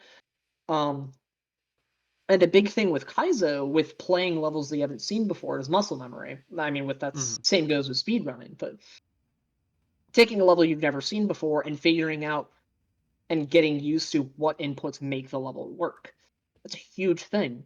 when you're playing one life every couple deaths, that's really hard to build that consistency. And for those levels, excuse me, with the amount of dying that you're doing, it's really hard to build that consistency. Like I'm decent at Mario World hacks. And then it's taking me like 15 minutes to get through a level that's supposed to take a relay of people. Granted, probably definitely better than I am, but a relay of people in like 12? That's a little scary. So we said, okay, how do we make this better? Eventually came upon the 3 life format. Um, because it was a relatively easy thing to implement. And it like made sense, like from like an audience standpoint, they could see like, oh yeah, like 3 strikes you're out kind of thing, and then it rotates. And it was easy number, relatively easy to implement. It solved a couple issues with like difficulty, and we implemented it, and it worked. Um, so um, that was the origin of 3 life. And Mario Maker has stuck with the 1 life. I'm not involved with Mario Maker at all. I don't know Hmm. what's going on their side, but I mean, you know, what works for them may or may not work for us. But I mean, there's definitely a parallel. yeah, So, for sure. Um, but at the end of the day, I think we're sticking to the 3 life format. mm, Um, that also that also gives the level designers like the ability to like think around that, and mm, like, oh, like they have like multiple deaths, so they can be a little more generous with like how hard they make things. Because like the 3 life format made it so some levels were beaten like really really quickly. But then there was one level that was like 14:57 for the win, and then the second team finished at 15:03. So quite literally like right at the bell. Like if you average them out, it was right at the bell. Um, which also the fact that like, you know, 2 teams coming into it never seeing it before finishing 6 seconds with one another, that's a pretty good race. But that's content. the yeah, that's content. But even besides that, like now that like the level designers have that to think about and work around. They have more time as well. Like this is the longest Mario World relay that we've ever done.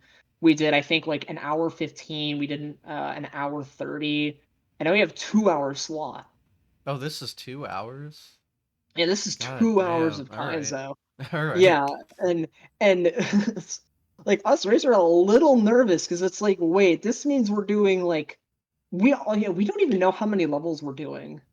I Mm, think we can guess how many we're doing, but like even still, like we don't know for certain. Like they leave us in the dark with these things because it's like that's the there's a point. whole there's a, yeah. I mean that's part of the point, but there's also a whole production behind it. And Hmm.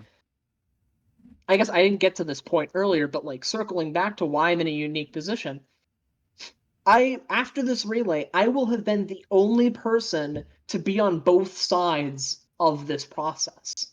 Mm, true. I've made a level, I've done the production slash play testing, and now I will have been a runner. The only person that will have done all 3. Hmm. Because there have been people that have made levels every time, or like have made a level and then stopped. There are people that have done the race and then stopped. There have been people that have done production and then stopped. Or there have been some people that have done levels and playtesting. Because if you're making a level, like you're seeing all of them, and if you're good enough, you might as well play test while you're there. Um, because if you're good enough to make it, you're generally good enough to play it. But even something like that with me sometimes, like I make levels that like push my difficulty and what I find easy or hard. Like I push my own boundaries, but I made it so I'm at an inherent advantage. When someone else tries to play something that I think is really hard for me, it might take them, 20 hours to beat or something like that, or like only a couple of people have ever beaten it. Um, but then I go and play something else, and then sometimes I struggle because it's not something that I made. Um, and like I don't play a whole lot of hacks. Like I play them from time to time, but I don't play them as regularly as some of the other racers do. So like recently, I've been trying to not focus on like individual tech or tricks or single boss fights or making. I'm actually like playing levels now. So It's a different position for me to be in, and that's why I say I need more practice because like I don't play new levels all that frequently. Yeah, it's got to be hard to go into something completely blind, and it's different from Mario Maker because there you're at least limited to Mario Maker, but when it comes to Mario World, there aren't many You can do limits anything. anymore. Yeah, there's you're limited by the Super Nintendo hardware. That's it. They kind of can do anything with that. Yeah, and that's something that like is also interesting for me is that like I write a lot of this like assembly code for the Super Nintendo. I've done the production side. I've written complicated things. I've done cool things. I know what the Super Nintendo is capable of firsthand because I've done it. Hmm. I'm scared. Yeah. Like because I know like they're gonna throw in something that hasn't been done before. Like they always manage to do it. There is always something new to be had. And with the levels that have come out recently, with the things that I know are possible, I am terrified because there's some crazy things that are possible. Well, I mean, this gets me even excited for it. yeah, look, it is like prime time. I think it's like 6 p.m. Like locate. I think it's central. Is that what the GDQ time Yeah, it's zone? Is it Central. central? Yeah, so 6 p.m. on a Friday night. Like that is prime time. Yeah, it's shortly after my run. Oh, sick. So there you go. Um, but yeah, like it's like right there. It's uh, it'll be a really good showcase. Like I know whatever that they have cooked up, it's gonna be really cool. And what's funny about this discussion is when this episode releases on YouTube, it would have already happened. Oh, that's true. Yeah, so kind of I hope reflect he on. won. I hope he won. Yeah. And if I didn't, then that aged poorly. But oh Well, I well. mean, there's a 50-50 chance, Yeah, I guess. it's a 50-50. So, but yeah, I mean, it's funny to you can look back and reflect like how did it all go, you know? Yeah, how will it go? How did it go? Or the past self doesn't know, but when this releases, the answer will have been there. Yeah. I mean, I the only thing I have to base off like my expectations on is previous events, and both previous events have had like levels photo finish. Like the 2019 relay had a half-second difference for Oh my god. a level that hadn't been seen before. No, I love that. They finished within half a second. The last event 2022 had within 6 seconds for a 15-minute level. Like the I other I one, they remember finished that. in like yeah, the other one they finished in I think like like 6 minutes or something. I mean half a second's so crazy, but like it was only 6 minutes. This one was 15. And a really hard level at that. Like it was the one that I was probably the most worried about with playtesting, and 6 seconds apart. You And can't like write it there's better. gonna be can't write it better. It's And great. and speaking of can't write it better, um, with the 2022 relay, we were worried the game was gonna crash. Oh, great. And one of the people on the design or on the the build team was like, if the game crashes during the relay, I'll donate like $500 or something. Hmm. So like if it crashes, like hey, funny charity donation, awesome, whatever. As the credits were rolling for like once the race was done, credits were rolling, the game crashed. Oh, Like I don't think perfect. it even happened on I don't think it even happened on stream, but the game crashed. And it was like, well, I gotta make the donation anyway. You could have gotten away with it if it wasn't on stream. But...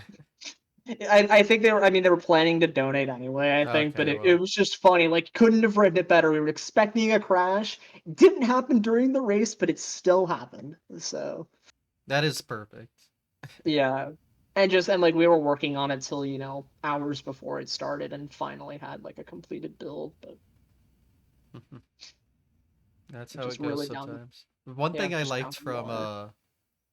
the previous relays is they made like custom sprites for the runners. So when they Yeah. swapped, they'd be playing as themselves. You know if that's gonna happen again? No, I don't. Yeah, I I guess you're not imagine allowed to know, but No, yeah, because with the 2019 one, like I was on the inside of it, so I knew what was happening. Mm-hmm. They eventually figured it out because we had to ask questions of like, oh, what's your team order? And like, oh, Mm. we really need to know. It's super important. It's like, why do they need to know the team order? Like, are they gonna make us playable or something and have it like match up, or is there gonna be like a name tag on screen? The answer was yes. They figured it out, but they weren't told that. Mm-hmm. Um, with with like the player characters specifically, I don't know if it's gonna happen again because that was 8 characters that needed to be designed from scratch for that original relay. Mm-hmm. Excuse me. For this one, 2 of the runners are the same from that relay, so that it would be at most 6, and I think maybe a couple of the people on excuse me in this relay have also gotten like Mario sprites made of them. But even then, it takes a lot of effort to make it look good, Mm-hmm. and we're all familiar with what Mario looks like, and that helps with positioning or setting up a jump. Like sometimes like that sprite matters, and being thrown off of that can be a little tricky. Mm-hmm. But it's Um, for the content. it is for the content.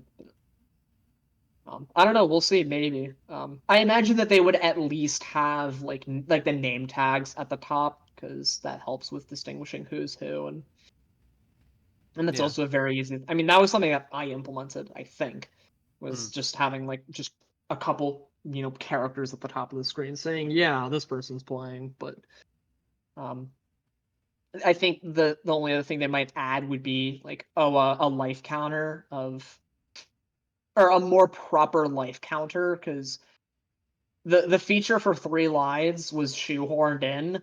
I think I hijacked like the life counter or something. So it was just a 3 became a 2 became a 1. And they might have like an HP bar or something for each Mm-hmm. person, and then like, oh, they run out of HP next person. I don't know. That's funny. Oh yeah, I'm excited for this because I really liked the 2022 thing. So, Yeah, it's always such an awesome event. I think I mean, I'm very much biased, but I think it's probably one of like the best showcases that GQ like will consistently have. mm-hmm. Yeah, no, it's always a big deal. It pulls in the crowd. It's funny because it's usually on the last day, but this one's the day before. Yeah, I mean, the one in 2019 was on a Thursday, I'm pretty Oh, sure. really? Okay. I'm going Yeah, off of and what I've then seen with Mario Maker 2 and that live, yeah, and that's Mario always Maker been has Saturday. Mario Maker has tended to be later, I'm pretty sure, but I Mm-hmm. also don't I mean, remember a it's lot still the with weekend, Maker. so it's still prime Yeah, it's time. still end of event. Mm-hmm. Yeah, it's still a good time slot. But yeah, Absolutely. Like such a good time. but yeah, I'm looking forward to that. I always Same here. am, so that's good. Yeah, I'm really really excited for it. And yeah, And what else? when this comes out again, it'll have happened. Yeah. But while we're here live, we can think about what will be. Yeah. Um, so yeah, I get on my flight and like I have to wake up in like 12 hours already. It's super Oh early. jeez. Yeah, I've got like a 6 a.m. flight. It's very fun. Yeah, I also have a 6 a.m. flight. Not tomorrow though, but I fly out Sunday. But yeah, it's coming up. Yeah, I need to pack. Ugh. Yeah, we all do though. It's fine. We'll Yeah. get there somehow. Yeah. But yeah, it feels like that covers all of the Mario World stuff. Yeah, that's most of Mario World. There's not a whole lot else that I mean, I've made hacks, I've played them, I've done boss fights, whatever, but I mean, you can talk about you've made other hacks too. none worth talking about. Okay, well, fair enough, I guess. I'll say that I definitely started somewhere, Hmm. and it was a rough start. No, I mean, that's how it goes. Yeah. That's how life is, so fair enough. Yeah. But yeah, I mean, anything else in your history? Um, not with like games that I've like super grinded. But I have done, but I've messed around with all of the 3D Mario games. Oh, for like the Um, 602s and stuff. yeah. Yeah. I participated in. I've done the 602 twice. Oh, cool. Um, Yeah. and one of those I continued into an 1862. Oh, good God. Um, yeah. That adds 3D worlds in Odyssey? Yes. Yeah. Okay. Very well, Odyssey. Very well wasn't too bad. Odyssey was. Ugh. Yeah, Odyssey Um, takes like 10 hours. I mean, no, so does the that's Galaxies. generous. Oh, The fair enough. Odyssey is generous for me. Odyssey was my slowest game, Yeah, I mean, slower than G2. it makes But sense. I mean, I think overall it's just the longest, yeah, barely. G2 is the longest, but it's also because there's so many cutscenes. Like I think if you took out the cutscenes, Odyssey would be longer. But Yeah. Yeah, I guess it is yeah, barely. For like top level. Yeah, okay. yeah. Um, yeah, I did the 602 a couple times. I'm not like super proficient at the 3D Mario games. The only ones that I've really put much time into at all were Odyssey for a bit and 3D World for a bit. And I want to get into Sunshine. I love playing Sunshine. I think the movement is awesome. I think watching top level is just wild to watch. Um, it's probably like my favorite of the 3Ds to watch it like, or one of my favorites to watch at the top level. I just think it's just so cool. Yeah. Um, but um, yeah, like I mean I did the 602. The first one I did was December of uh 2022. Um, I I don't remember why I decided to do it, in all honesty. I think no, I don't remember my reasoning. So the year prior for New Year's Eve and like that time of year, I was like, I want to commit to doing a long run, like a really long speed run. And in 2021, that was Minecraft All Advancements, and that took me like 26 hours or something. Granted, it was also I Jesus. segmented it, so I played for a couple hours, took a break, played for a couple hours, blah blah Mm, blah, and I eventually finished it. I finished it New Year's Eve because I wanted to do it by the end of the year. That was my goal. I see. So 602 comes around, and I was like, okay, this is like right around end of year, and like I'm at home, and my parents are gone because they're on like a trip for New Year's Eve, whatever. So they're gone. So I have the house to myself, so I can be Hmm. up for 24 hours if I want to, and not get like flamed for it. Um, so like if I was completely quiet, like I don't think it would matter, but like if a game pissing me off. It's like, what the hell is that? And then it'd be loud, but The voice gets loud. Yeah. yeah. Been there. Um, but in any case, I was like, I want to do I want to do the 602. And one of my friends was like, "You're stupid. Like, what what is Okay. wrong with you? Damn. Like, what is wrong?" I was like, "No, it's completely fair. Like, what is wrong with me?" But I mean, I decided I was like, I'm gonna try to do it. And it doesn't matter if I suck at all the games. Like, I want to do it. Hmm. So I was like, okay, let's play the games and get good at the hard stars like Mario 6. Like, oh yeah, Mario 64. I had never done 120 star before ever. Hmm. So I was like, okay, well I need to go finish that casually and then attempt a single sitting run of 120. And that took me like 8 hours. Like, I'm not very good at Mario 64. It is also my least favorite of the six by far. I do not Really? like it. I despise Mario 64. Damn, that's not good Like, to like hear. I know that that's probably a hot take. I think it's bad, Mm. I personally. mean, casually, obviously, it has its flaws, but I don't know. I pick up practicing it, and it's just so fun to move the character to me. I don't know, something about it. I wish I felt the same way, Yeah. but even playing it with Like, even with having practiced a couple things in it, I just don't care for it. It's I just not mean, my cup of we tea. all have opinions, I guess, even if they're bad. Yeah. Anyway. No. I know it's a hot take, but I think it's garbage. But All in right, any man. case, I can appreciate people that are good at the game. People that put in the time and are playing top level, like and even people that aren't top level, like people put in the time to grind and get good at it. Hmm. You do your thing. I do the same with whiskey and Skylanders. Like, Yeah. who am I to say? And I know whiskey sucks, but anyway.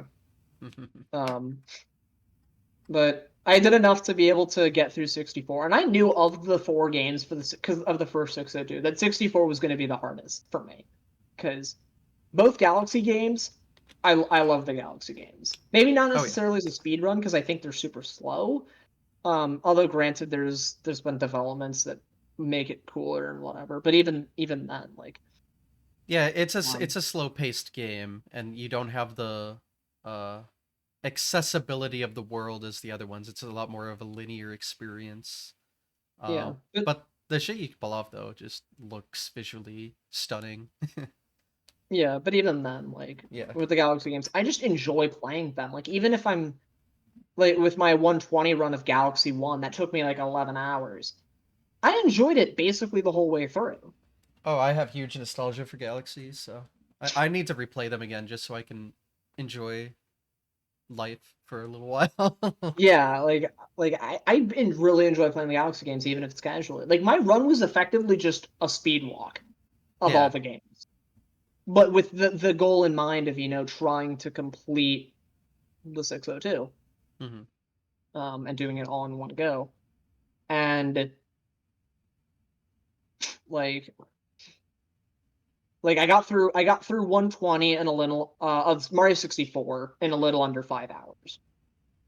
That was the worst part of the run for me, honestly. Mm. Like I hated Mario 64, but I've gotten to like not as aggressively hate it Hmm. with, but there are some stages that I'm just like, nah, this is just straight garbage. I hate it. I don't want to play it. Like Rainbow Ride or whatever, taking me an hour. Like ugh, like good Yeah, that riddance. does take a But minute starting out.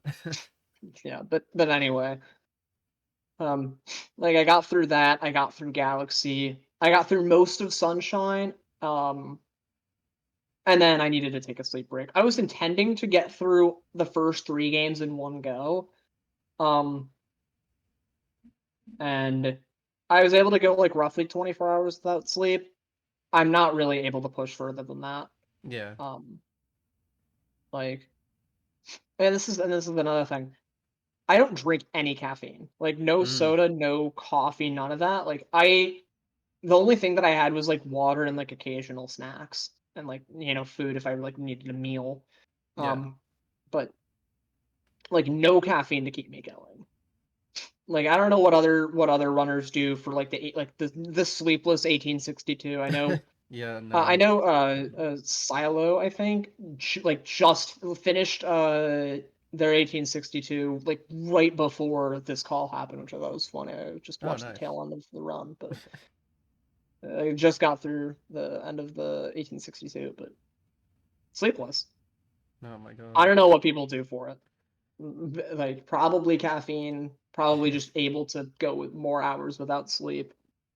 Um, but and I anyway, so I took a sleep break. I finished Sunshine, and then I did all of Galaxy 2, and and then I did the 602. That was my first one, and I managed to get it just under 48 hours. It was a 46:56, and I thought it was going to take more than 48, and I got it barely under, which I thought was really cool because it was a speed walk. Hmm. Like With a like the sleep Gal break. Yeah. yeah, with a sleep break. Hmm. And like I would say I'm pretty proficient at the Galaxy games, not speedrunner wise, but I played them so much as a kid that I wasn't going to be dying playing levels generally, and I could get speedrun tricks that I had seen from people watching, like just by watching the game. It's like, okay, I could execute that. Hmm. Like I understand the game enough to just kind of do it on a whim without really practicing it. But yeah, so I got a 46:56, and that was cool. And summer came around of 2023, and same deal of my parents were gone for that weekend just coincidentally. It was like, screw it, I'll do another one. And in that time, I was like, let's see if I can turn it into an 1862 and make it, like the longest run that I've ever done. So naturally, I improved at all the games because I had, done runs of all of them at that point. Not runs, but speed walks. And, like I improved a lot. Like Mario's 64, I went from like a 4, like just under 5 hours to a 4:11. Like, and I wasn't practicing Mario 64, I just played it and I got that. Cool. Galaxy 120, I got a 928. Like, yeah, oh wow, sub 10, sub 930 even. That's cool. And then Sunshine, I finished my first ever single sitting run of that game during this 1862. That was cool. And I did the first 3 games all in under 24 hours, which was awesome to me.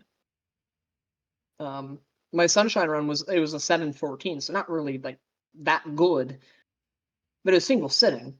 Because all other times I've done Sunshine, I've had to take a break in the middle to finish it, whether like I was prepping for it by finishing it like casually or whatever, or I just needed a sleep break. But I managed to do it, and that was awesome.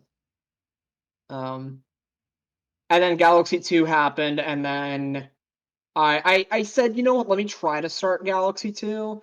I should have just probably taken the sleep break as soon as I started, so I would have had a actual Galaxy 2 PB. But I played like an hour of it, took a sleep break, finished Galaxy 2, and then I got during Galaxy 2, I got really mad at one of the like late game comments of the 120 segment, and I got really really mad, Ooh. and that gave me a really really bad headache, Mm. like Okay. piercing headache. Damn. And I thought it was a good idea to keep playing. Oh. And like I was and I was also tired because I had only slept for 4 hours. Like I slept for 4 hours and woke up and kept playing. Mm-hmm. Like it wasn't full sleep. So then I went through the entirety of the Green Star segment of Galaxy 2. Um, which is slow as hell. Mm-hmm. Because Yeah. every single star is a 40-second cutscene. And then obviously playing the game. I went through all of Greens with that headache the whole time. And then, did Grandmaster, did Perfect Run, whatever. And then I beat it.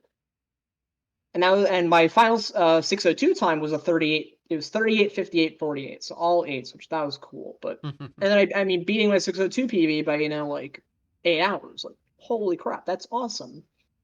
Um, but yeah, Galaxy 2. Like I probably shouldn't have kept going through Galaxy 2 through the green stars with how I was feeling, but I don't know. I pushed through. It was a matter of perseverance, and whether it's smart or not is debatable, but I did it. The end Um, result is what matters, right? yeah. And I was like, well, I'm through Galaxy 2. I can take a full sleep break and then try to finish it. So I did that. I jumped into 3D World, got like a 7-hour run.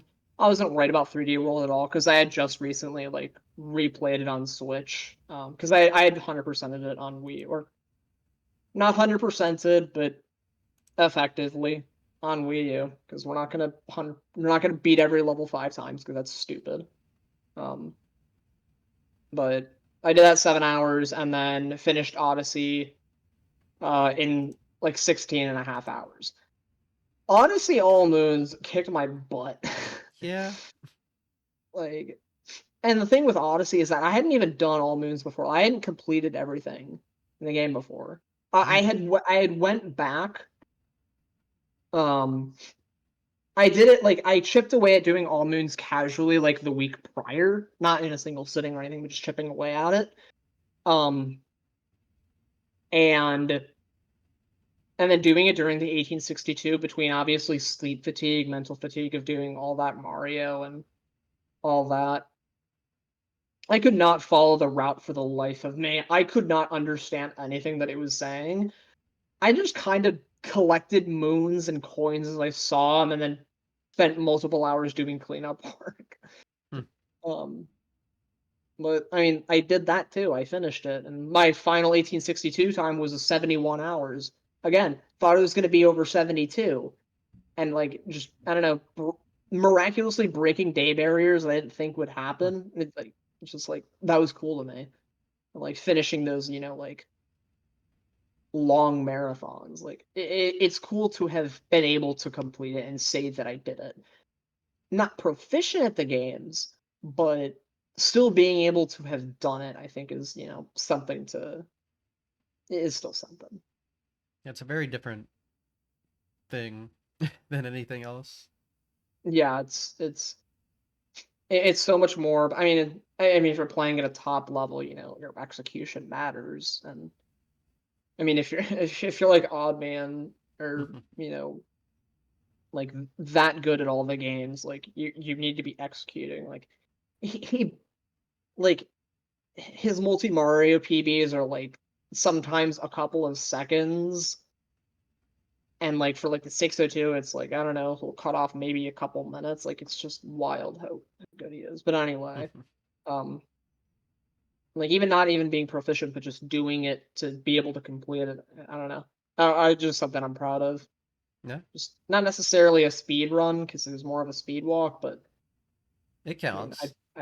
I did it. Yeah, I had a time on the leaderboard. I Technically, my the 3D World run is invalid oh because of Twitch VOD. The Twitch VOD got cut or whatever, and I lost like 15 seconds of gameplay in the middle of like 2-4 or something. But whatever. Like I still did it. yeah, it counts. Can't Yeah, argue well, that one. yeah, like no one's gonna say by 7 hour 13-minute run of 380 stars like that didn't happen. It's like, well, okay, sure. Yeah, I mean, being unverifiable doesn't mean it didn't happen. It's just how Right, rules work on SRC. It's not that big a deal. right. And Yeah, besides, like if I really wanted to grind 380, like you could. if I did a run of it right now, I would probably beat that pine. Hmm. But Not on the priority list. no, no. Now, I'm sure you know about the big 602 thing coming up. I wanted to do the 602. Yeah, Um, it's just not in the cards yeah, that's fair. for like I've been I'm talking I'm a lot about working. it on here. So many people are a part of it. Yeah, I've seen some of the people that you've interviewed, and it's like, yeah, it's like, yep, they're doing it. Yep, they're doing it. Yep, they're doing it. Um, but yeah, like I'm between working full time and the fact that I'm not at home. I'm currently living with other family because of where my job is. Hmm. So, um, like I'm not gonna be getting away with staying up for 48 hours straight, or not staying up, Yeah, but that's playing fair. games for, I, I or I suppose guess not life does 48, come but first yeah, sometimes. like it's just not on the cards. And Yeah. besides, like I haven't played like any of those games at all. Like when I did the other 602 and 1862 prep, I'd at least play the games casually and like tackle the hard stars. Um, so I feel fine doing it in like a marathon setting, like the Mario Odyssey All Moons. Like I had to actually go and do the freaking volleyball game, Oh, good God. like the volleyball 100 relays or whatever. It's just like, oh, fine, I'll do it, and just to see how Oh, bad it really was. God. I have a great story about that moon.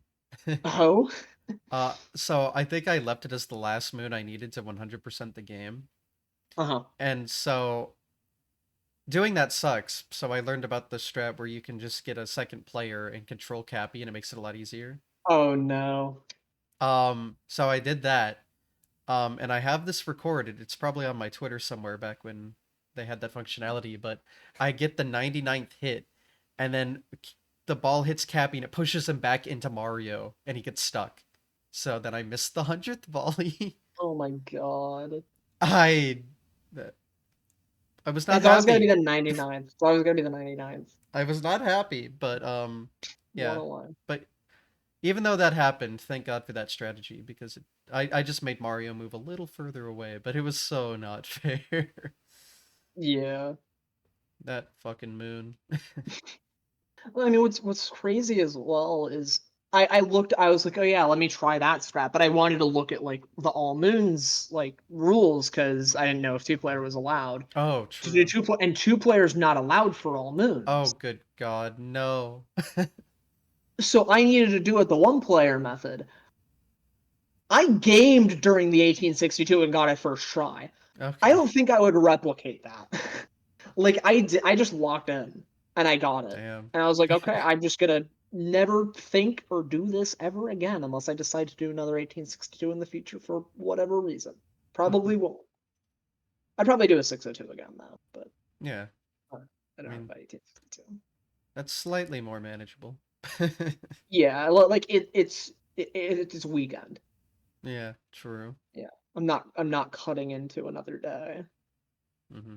But yeah, no, that's a big challenge to complete. I mean, anyone that can do that, that takes some dedication for sure.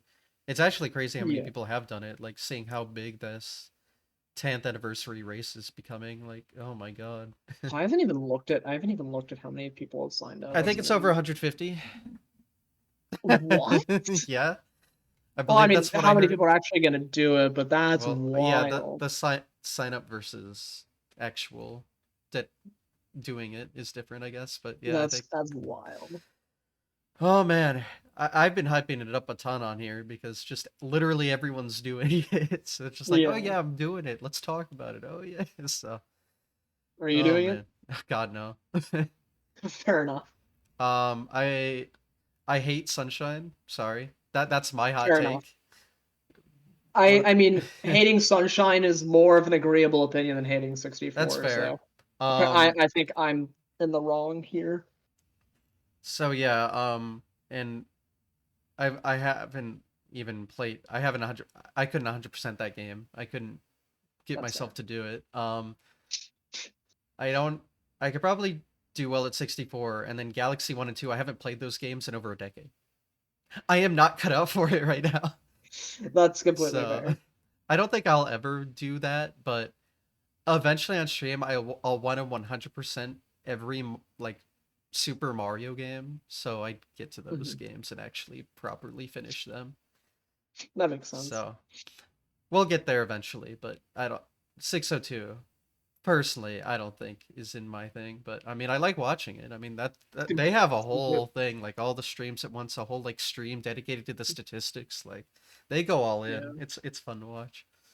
Yeah. I actually I not so recently, but I redid their community spreadsheet of like everyone's PBs and there's like a ton Mm, of statistical information of like, oh, like, average runtime, median runtime, like leaderboards of each game, leaderboards of the sum of PBs, having like goal like for multi Mario, they have like goal times for each of the games, where it's like hitting some level of proficiency in each game where it's like for Mario Odyssey their threshold is like a sub 110 like for someone that completely dedicates themselves to Odyssey maybe it's not like the craziest time in the world but for someone that's like trying to get good at all of them being good enough to get under a 110 is like that's a pretty cool goal to hit mm-hmm, um and then seeing and then comparing like oh the people that do have a like that have hit the goal time like how many people have hit it out of the total like what are the rarest goals to achieve mm-hmm. and like of the sub goal people what's their average things like that. Yeah, I I'm a was like statistic nut, so I like all that stuff. same here. I was just like I want to do I'm a this. spreadsheet creator, so I get it. Yeah. uh, but yeah, I guess that covers that. I mean, is there anything else you've done that we haven't touched on? I did a Mario Bros Wonder 100% run the day it came out.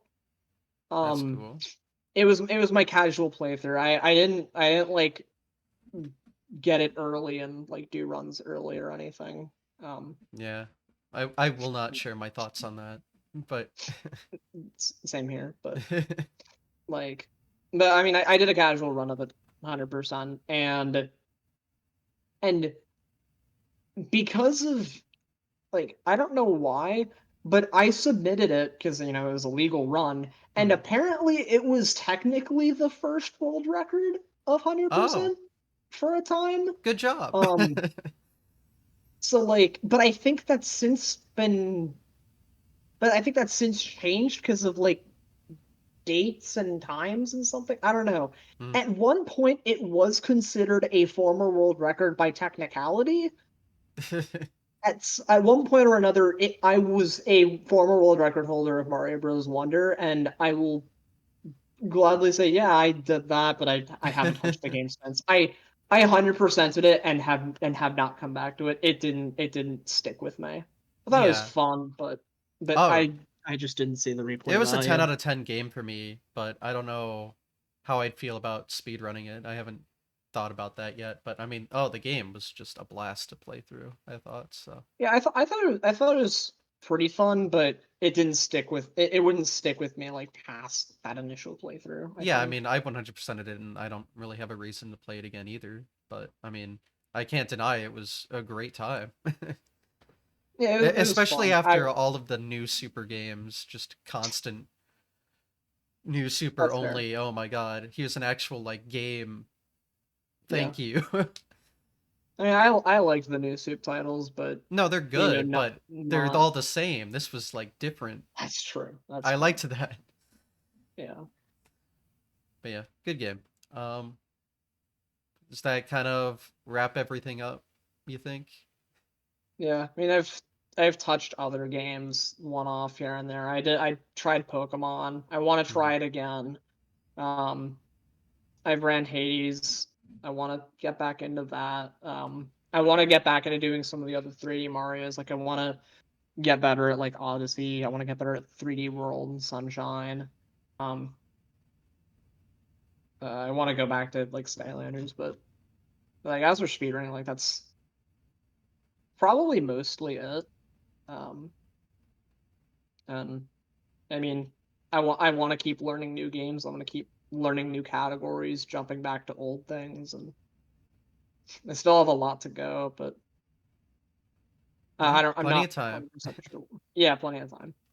Um, Sounds like some good future plans. So yeah, yeah, I guess I we could. I I Yep. have like a list of like what I intend to get to at some point and improve, and my main things are like okay, like and this is all like post GDQ because right now if I have time to speedrun, I have time to practice for the Kaiser relay. So I'm not Hmm. doing speedruns right now, but But like when I this want to comes improve out, like it would have been done and done. So. yeah, so like after GDQ, I want to improve Skylanders. I want to improve some 3D Mario games. I want to learn the Dark Souls run. Mm. Um, I finished the trilogy. I haven't gotten to Elden Ring yet. That's on the casual to playlist, but I haven't gotten around to it yet. Um, I I had Hades on the games to learn list. I've since played it and learned it. I want to try another Pokemon game. And I'll come across something new that'll probably pique my interest. And yeah, I still have a lot to learn, a lot to discover and do, but look forward Yeah. to it all. Sounds good. Well, yeah, it sounds like we've kind of wrapped things up here. So Yeah. if you're confident we covered everything you wanted to discuss, then that sounds good. You can self promote to your liking. Yeah, I don't think there's anything else to mention like speedrun wise. I'm MarkAlarm. I stream very inconsistently, but feel free to follow me if you want. I do speedruns of whatever I feel like doing at the time. So whether it's 3D Mario, Skylanders, Pokemon, maybe I'll play Kaizo here and there. Yeah, I play sporadically. It's dependent on school and work.